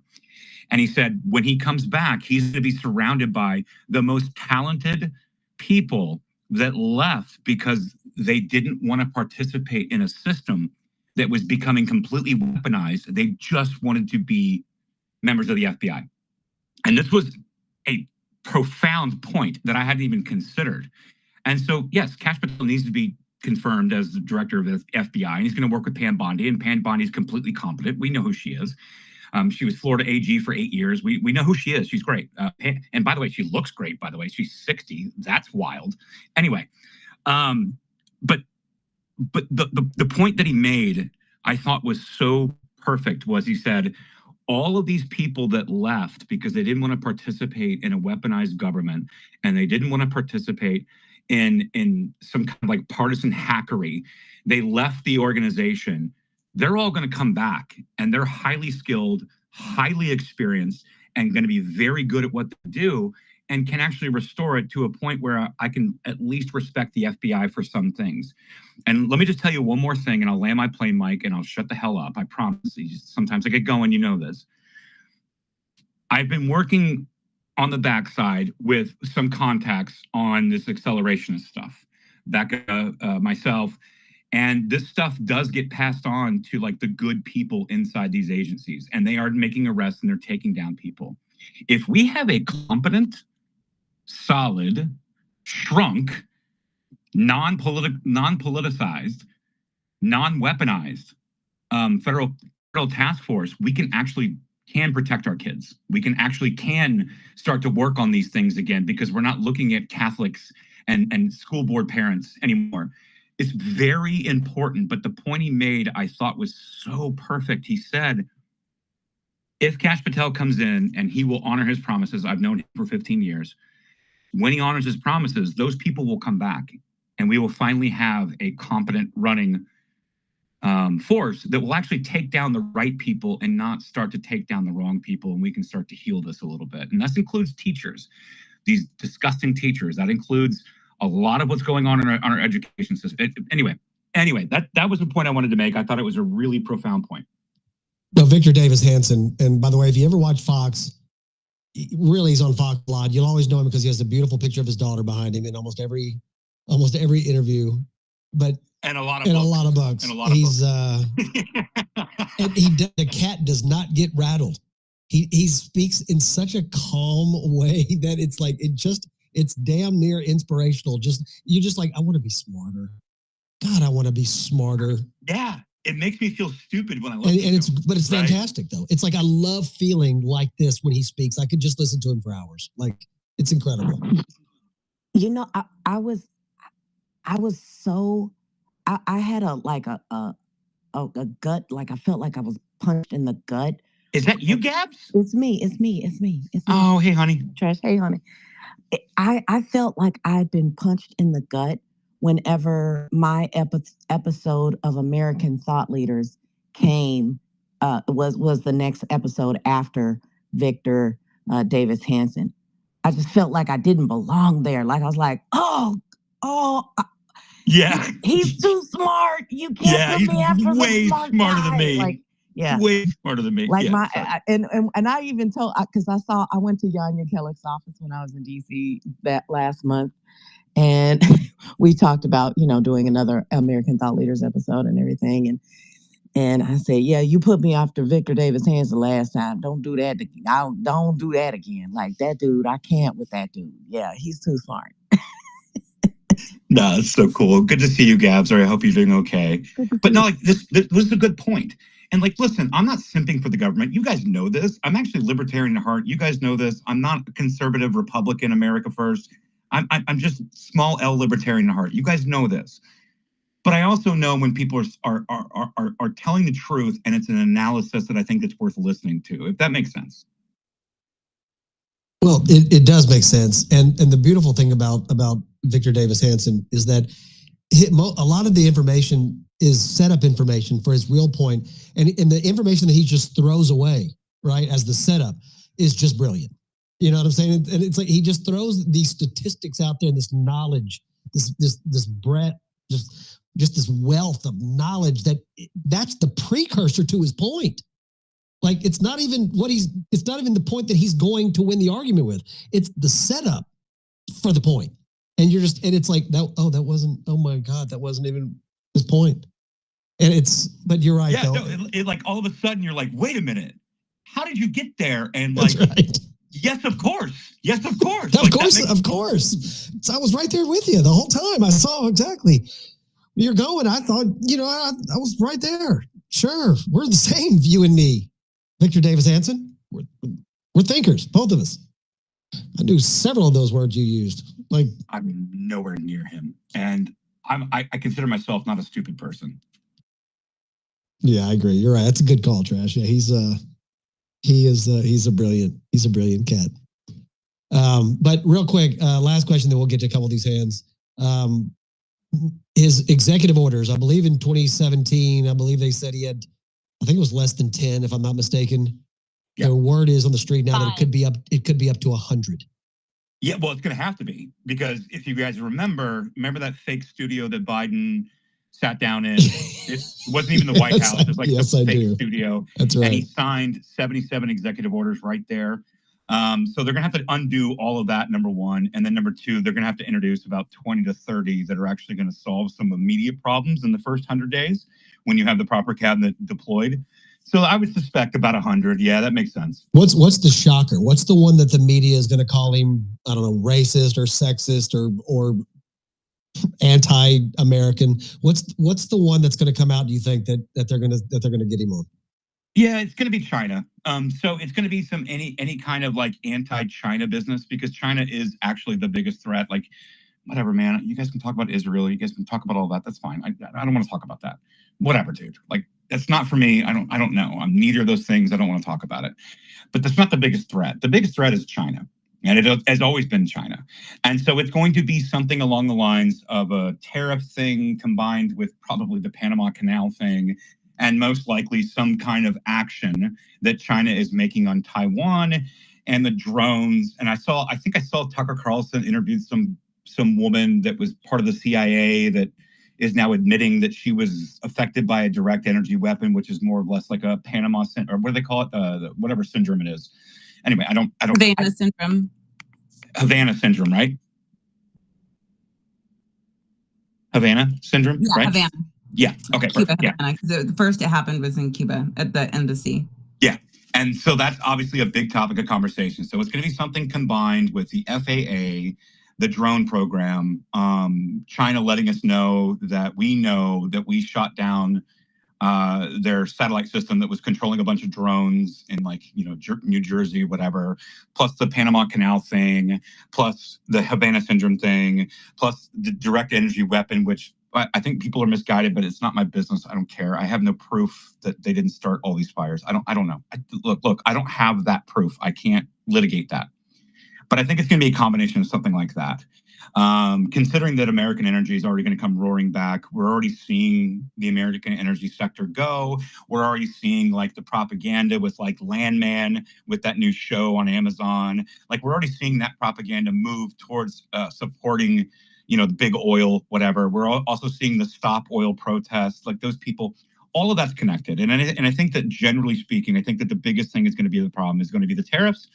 It's going to be whatever influence China has left over our intelligence community, which is quite a bit, and over our trade community, which is quite a bit. So it's going to be something probably along those lines, even after we reestablish American energy independence. It's not going to be that directly. It's going to be something that affects China geopolitically that they're going to attack on. That's just my opinion. I think that's probably what they're going to be pissed about. And I think that's fair. I think one of the issues, and again, sometimes I can't tell if Trump is trolling and if he's just, and the fact is he brings attention to certain things. And even if he is trolling, he at least brings attention to it. So you can at least see the kind of detect what the actual core problem might be. For instance, with Canada, I mean, like, like they said, we don't need your cars. We don't need your milk. We don't, we could use some of your oil sands, but we'd like maybe access to the Arctic, sure, whatever. Greenland, same thing. Like these issues. Mike, the Danish in 7 days said, we're going to leave it up to Greenland. It's fine. Like, imagine that. Like, in 7 days, they were like, oh, no, you know what? You're right. We have mismanaged Greenland for some time. That's on you. We're going to leave Greenland's autonomy. Like, it's so crazy, guys. I don't know if Trump, look, Trash, he was looking one way, right? And the bullet had already been fired. And as the bullet is in mid-flight, he turns, right? And it changes the direction of a nation. And it's unbelievable. It gives me chills just thinking about it. Like it literally of the world. Yeah, exactly, of the world. Can I just land with like one more like brother. minute and a half point, Absolutely. and then I promise you I will shut up. I promise. No, you're my spesa y su spesa, as they say in Mexico. Well, I appreciate you, but I again, this is not the trash show. No, that was God, number one. And I believe even Trump understands that was God. Whether you guys believe in God or not, whether you're Christian or not, it's irrelevant to me. I do believe that that's what happened here. Because it didn't just change the fate of a nation. Yes, it definitely did change the fate of the United States, and I am thankful for it. And I remember I was on a plane. I was coming back from Mexico City. I was down for a trade show in Mexico City, and I was coming back, and I was like a 45 minutes into the descent back into Phoenix. And I remember looking at my phone, and I saw this clip of Donald Trump turning his head, holding his ear, and going down. I was like, what the hell just happened? And so, like, I'm still logged on. I paid for the airline Wi-Fi, whatever it was. And I logged on. I was like, what just happened? Like, what the heck just happened here? And then it turns out that's exactly what happened. And he turned his head just at the right moment to look at that beautiful graph, the best graph he's ever seen in his life, the graph that he would sleep with his entire time. And Melania might get jealous, but I love that graph. Like that thing, right? But it wasn't just that. It was the timing of the graph being put in the presentation. There was a lot of things that happened that I believe were God. And whether you believe that or not is irrelevant to me. I don't mind. And actually don't mind whether you don't believe that. I believe that. And that's okay with me. And here's what I want to land on with that topic, Mike, is that I saw all of that, and I remember looking around the plane. I was looking for anyone that was seeing the same thing I was seeing at the same time, and nobody was seeing it. I could tell because there was no reactions from anybody. They were just like looking at their phone or watching their, the little screen that's on the seat, watching their movie. Maybe they're watching Avengers or whatever the hell they were watching. It doesn't really matter. But I saw zero reactions from anybody in the cabin, which told me that nobody knew what happened. And when I landed, I knew I had to go through U.S. Customs because I was coming from Mexico. So I had to go through U.S. Customs and all the things. And so I knew I had to go through U.S. Customs. And I was looking around, looking for anybody that was talking about it, looking at it, that understood what happened, and nobody did. And I just thought to myself, I'm like, you guys have no idea what just happened here. And then fast forward. I was in Europe for like 34 days. I had to go over there for 2 trade shows. I've got an office in the Netherlands, so I had to spend some time in Rotterdam. I had to spend some time in Amsterdam. I had to spend some time in Germany, Luxembourg, and Belgium. I was in Brussels. I was in Antwerp. I was all over there. I had to go over there just to do business things while all of this happened post-election, by the way. And while I was there, everyone that I would talk to, even my clients who were definitely European liberal, they, like my clients from Belgium, European liberals, right? Fine. And that's a very different class of liberal. It's a very different thing than what you would find in, say, San Francisco, right? And they all asked me when they found, they knew that I was American because I was known as, quote unquote, the American in Rotterdam. I was known as the American. That's why I always got my reservations and all the things, because I was just walking around talking to people. But they would always ask me, they said, hey, Trump won. What do you think? I'm like, my guy won. I've been fighting for this guy for 9 years. Yeah, he won. And we're going to fix these things in the US. And they said, we don't like what he says in public. We don't like how he talks in public. We don't really like some of those things, but we know that our country's dominance and we can focus on our country first moving forward, knowing that Trump is in there. They all said this to me, by the way. This is not, this is anecdotal, yes. But it happened. It happened with my Belgian clients, with my Luxembourg clients. It happened with my German clients, of all things, which they're concerned about AFD, but we can talk about that another time.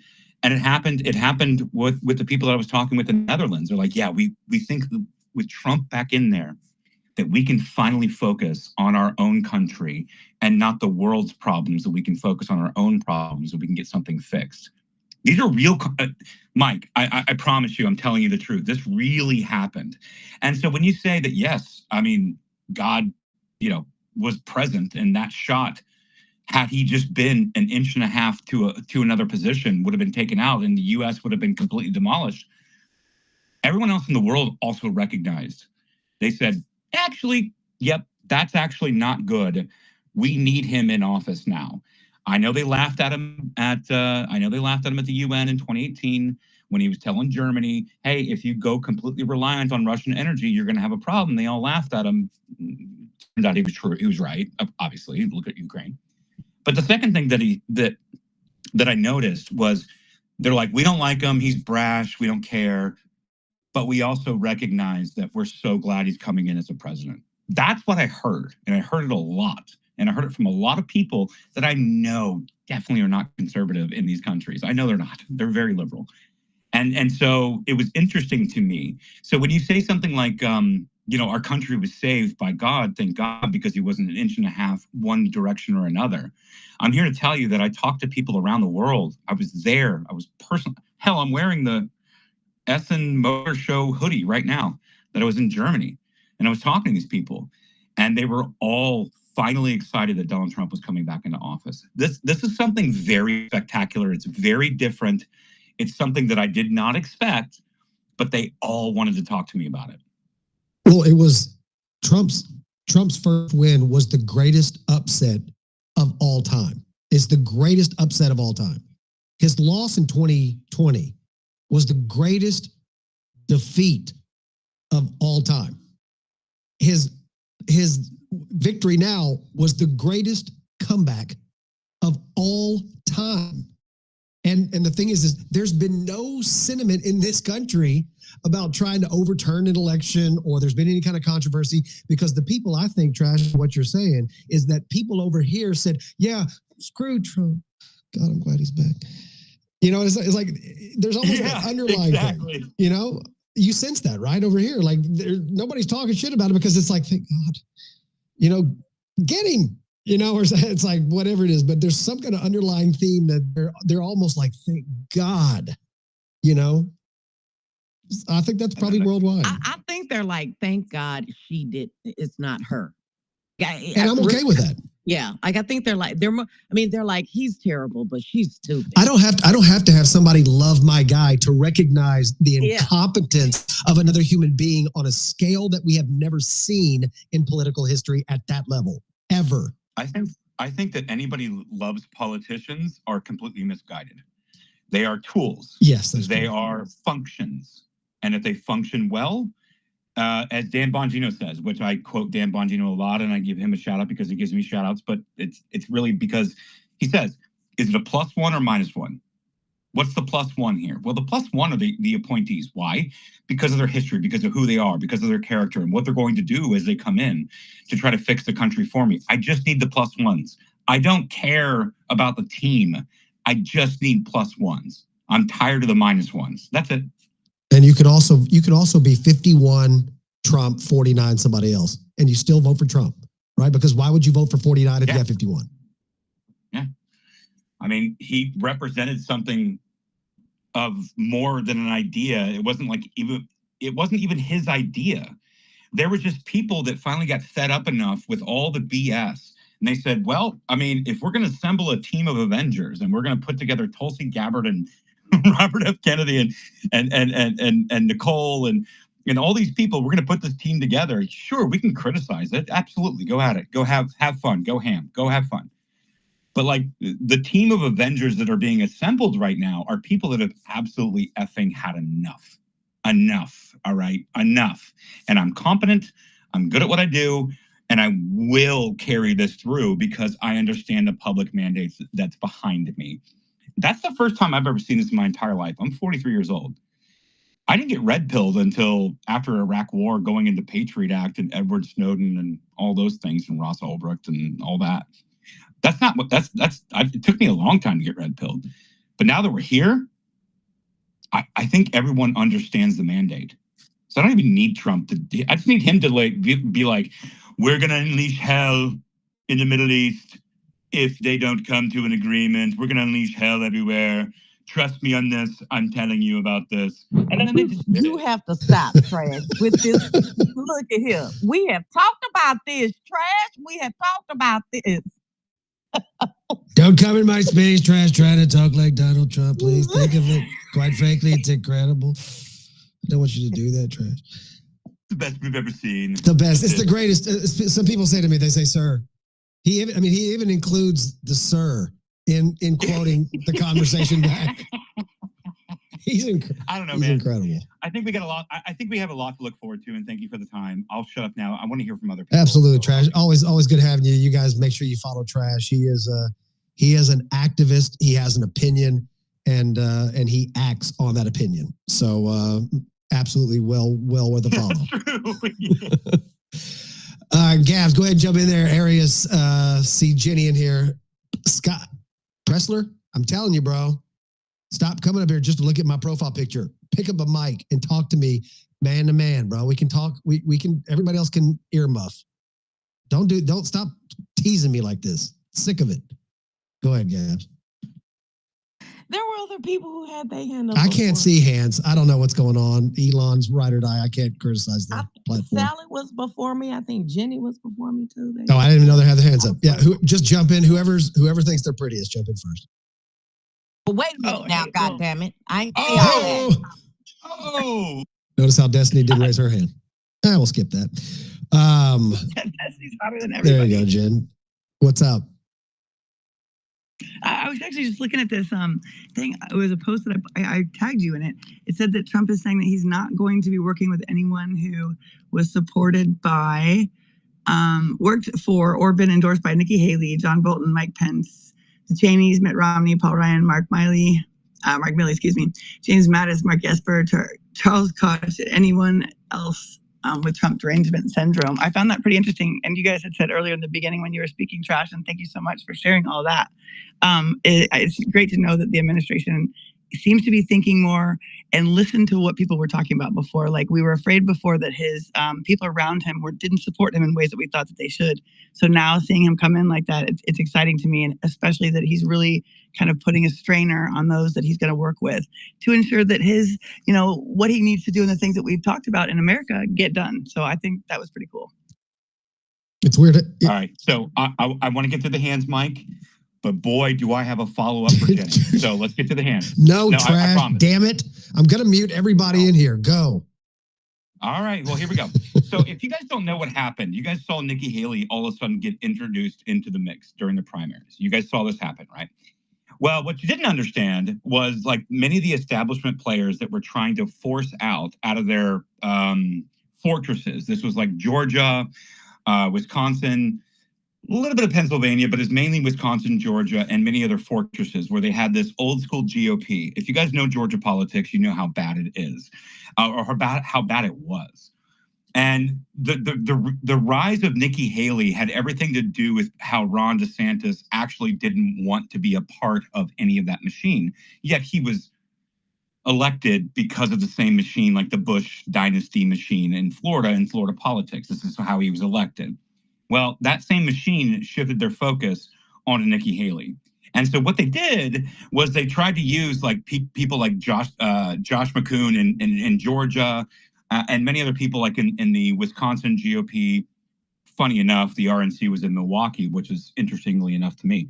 But during those early times when we were going through these various different conventions in the singular states leading up to the RNC in Milwaukee, prior to what happened in Butler, Pennsylvania, by the way, was you had these people who were behind Ron DeSantis getting elected, like the Bush dynasty, squishy, establishment Republican types. These same people latched on to Nikki Haley, and they thought that they could actually astroturf Nikki Haley and then create a brokered convention at the RNC. They were well on their way to do that. And that was then Butler, Pennsylvania happened, which completely destroyed the whole thing. And so, like, I find it interesting, Jenny, that you bring that up, because that entire machine that was behind the establishment, Republican side, and Nikki Haley failed miserably, and Vivek cut her up. And you guys know that I thought Vivek was there to do one thing, and that was destroy the fake primary that should never have existed, because Donald Trump should have been the nominee to begin with. Anyway, I think that's what Vivek's job was the entire time, and I think that he did a masterful job of doing it. But he was fighting the establishment machine. The establishment machine was trying to prop up Nikki Haley at the time. And I watched people like Joshua McCoon and all these people in Georgia and many of these other places. They were having backroom deals and backroom voting, and they were trying to create a brokered convention at the RNC in Milwaukee. And then Butler, Pennsylvania happened, and that wrecked that entire machine.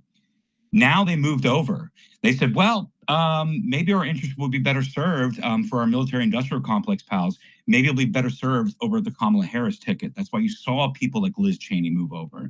This is why you saw people that were traditionally on the right of the establishment right move over to the left to try to get behind Kamala Harris. And they put all the money behind it. They put the entire machine behind it. And we still beat that. But this was the power play dynamics that were going on behind the scenes. I can't really report on it because I don't really have much of a reach. I have somewhat of a reach, but I know this to be a fact that this was happening in the background. I know this because I was having conversations with people that were outside the door of the closed door meetings of where they were trying to accomplish this. And so those same people have now moved over to the left, and they're going to try to reform the Democrat Party and try to purge out the progressive left. This is why you're seeing AOC make some sense sometimes. This is why you're seeing people that are going after like Rashida Tlaib again, or going after Ilhan Omar again, because they're trying to purge the progressive wing of the Democrat Party and reform with the same people that were behind these same people that were on the right at one point, and now they're on the left. I hope that answers your question. I'm just telling you. That shows what we learned this whole time, right? Is that it wasn't two separate parties with integrity. There was something moving behind that was kind of going either way. It's just a gross machine. Yeah. It's incredible though that you even just point that out, because that's a big deal. It's something American people should know. That's huge. Thanks for saying that. By the way, this is all verifiable. So you guys know me. I don't say anything without receipts. So if you want to push on me, if you want to ask me for receipts, I'll provide all of that. But just know, you establishment swine GOP in various different strongholds like Georgia and other states, just know that I know who you are, and I have your receipts, I have your emails, I have your email chains, I have your text messages. I actually have people who you talk to that have now bailed because they no longer have a political future. Anyway, sorry, Mike. Anyway. Bro, I told y'all trash comes with the freaking receipts, and that's how it works. That's life. That's the beauty of it. That's how it works. Sally, what do you think?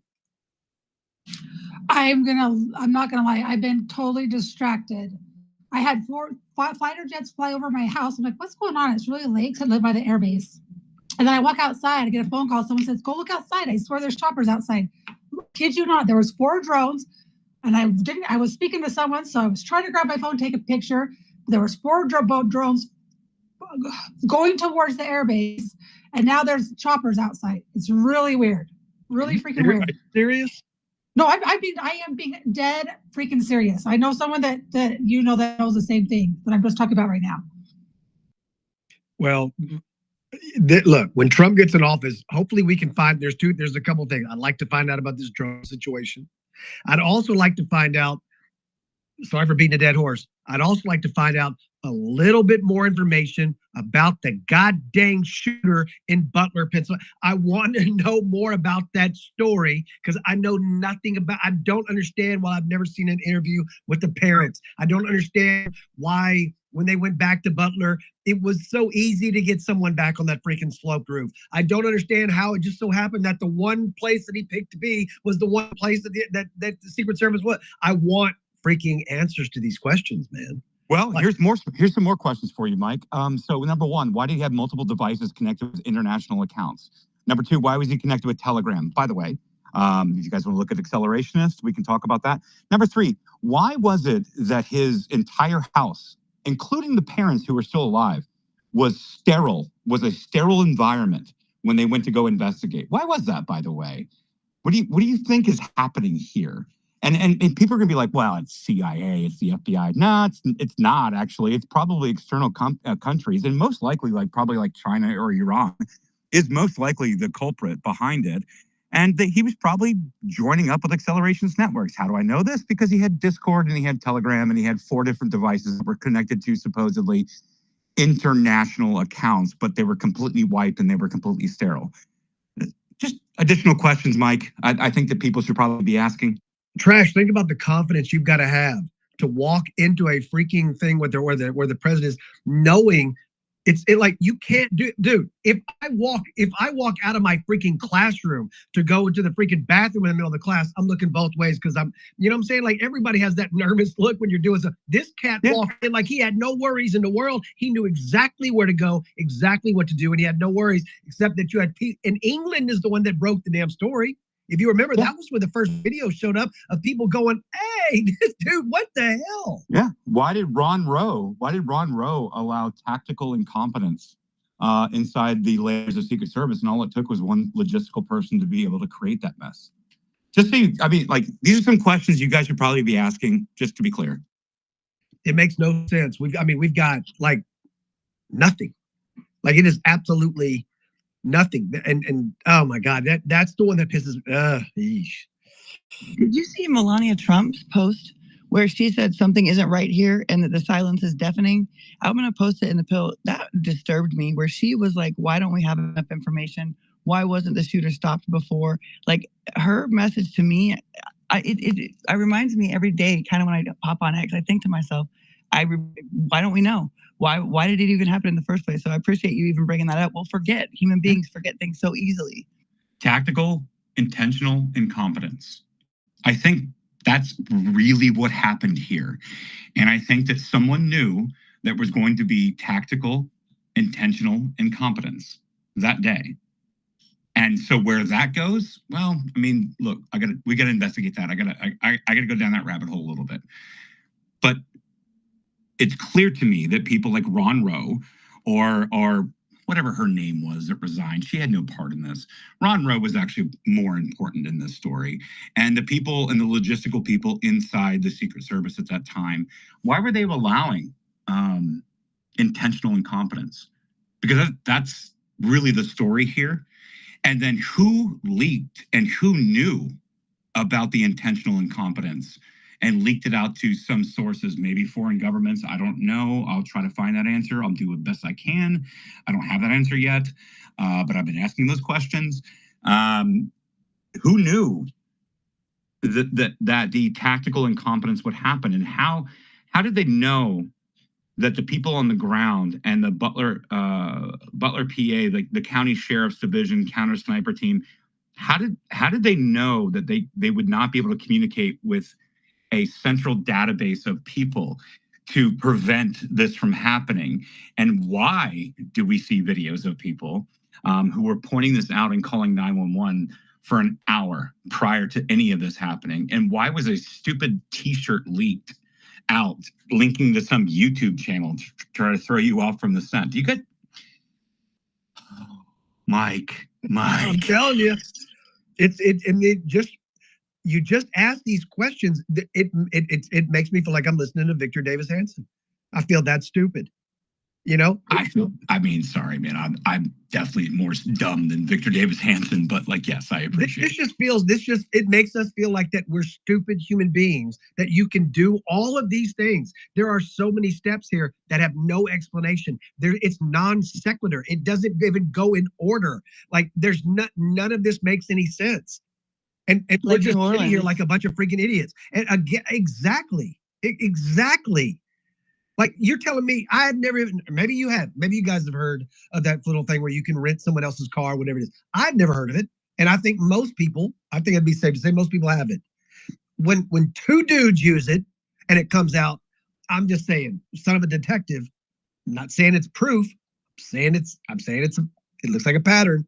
You know, I mean, it's not to say you can form a pattern with two, but two I've never heard of. It's not bad. You know, you mind real quick, Mike, when Travis was talking, I started thinking about the surveillance state. Since we're looking at it, and that's one thing I just don't understand. We are surveilled by all, DIA, NSA, CIA, everything. We have the capacity to hear, listen, see everything. How these things keep occurring is really beyond me. If we have the capacity to know so much, keystrokes, anything, like why is this information out of range for them? And as we move forward with the Trump administration, when they come in, I think we should try to, talk about how much we are surveilled and what we're allowed to do. That would be something to kind of remember. I don't know why I brought that up, but I do think it's important. And I'm going to hop off. You guys have exhausted my mind. It's fantastic, and I need to take a nap. But I just think the surveillance state is something we could think about earlier. And they should have been able to catch them. Somebody sent a text message. it's not fair. It's ridiculous, and we deserve and we can we can do better than that. Well, I mean, like, so here, but before you take your nap, let me I don't know, blow your mind up even more.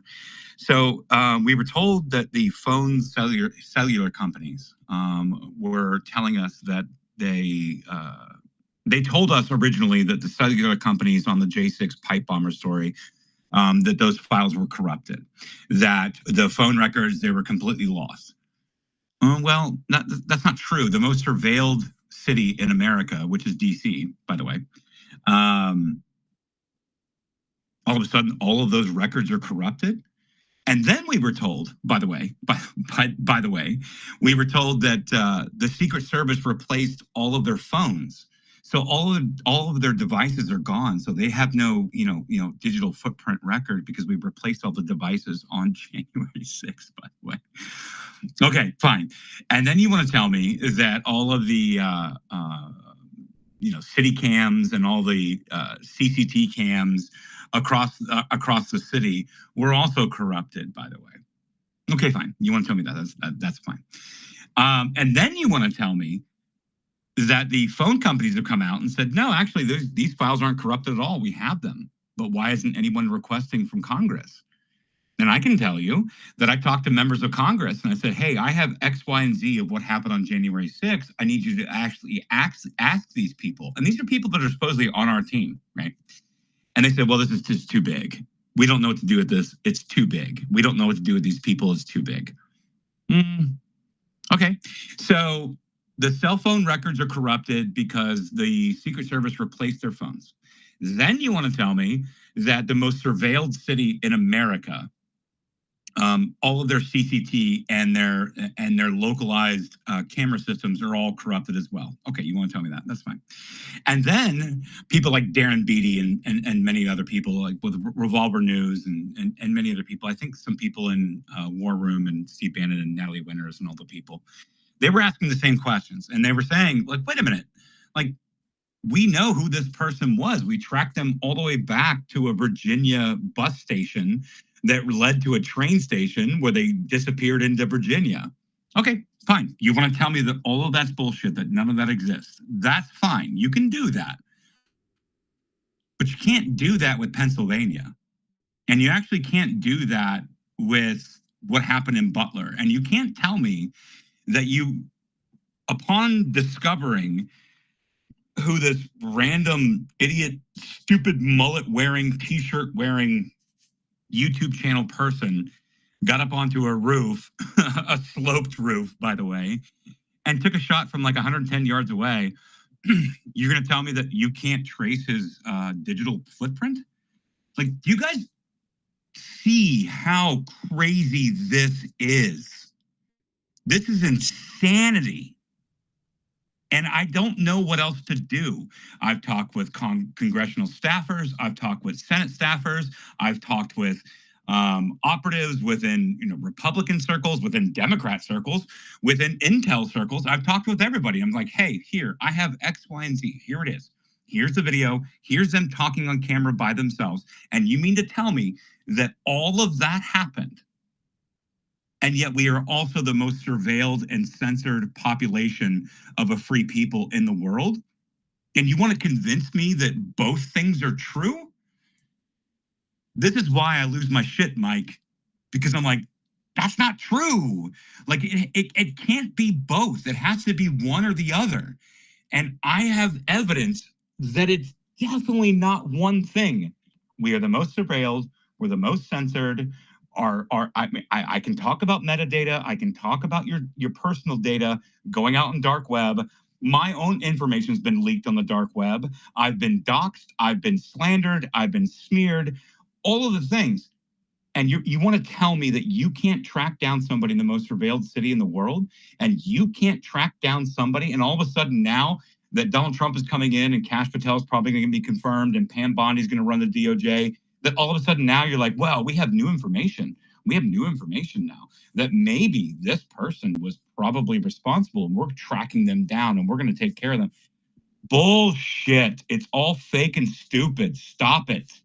Anyway, Mike, sorry. No, I wanted to quickly jump in, Trash, because I feel like you shouldn't be surprised. Remember, they couldn't figure out who brought in a Class 1 scheduled narcotic into the White House, the most secure building on the face of the earth. Right. You know what I mean? Like, that's where I drew the line right there. I don't know why it took you so long. I'm like, what the fuck? You really want to convince me that's some real find shit? out No. whose cocaine bag that was after they went through Secret Service? Either they went through the primary door and they got searched and it was found, or they went through the back door that already has the immunity deal because they're part of the first family, and then it made its way to a locker. Like, stop it. Stop. Maybe somebody hid it under their boob. You don't know. I'm just saying. No, they have gaseous sensors, right? Called the Argos, that is just a box that takes in particulate sensors from the room in case somebody wants to walk in and slip in some anthrax. It is that secure. You will not get that through into the White House. Definitely not into the West Wing. Hell no. They know exactly whose cocaine it is. Come on. I've hidden whole volumes of encyclopedias under my boobs. Listen, but yeah, look, Yeah, like maybe the Z section, not M. I'm telling you, you can do it. It's been done. It might have been. Gabs, tell me more. I want to hear more about this. I'm telling you, man. You can look. I went to a Trump rally. And the Secret Service threw out my bottle of perfume, but they left my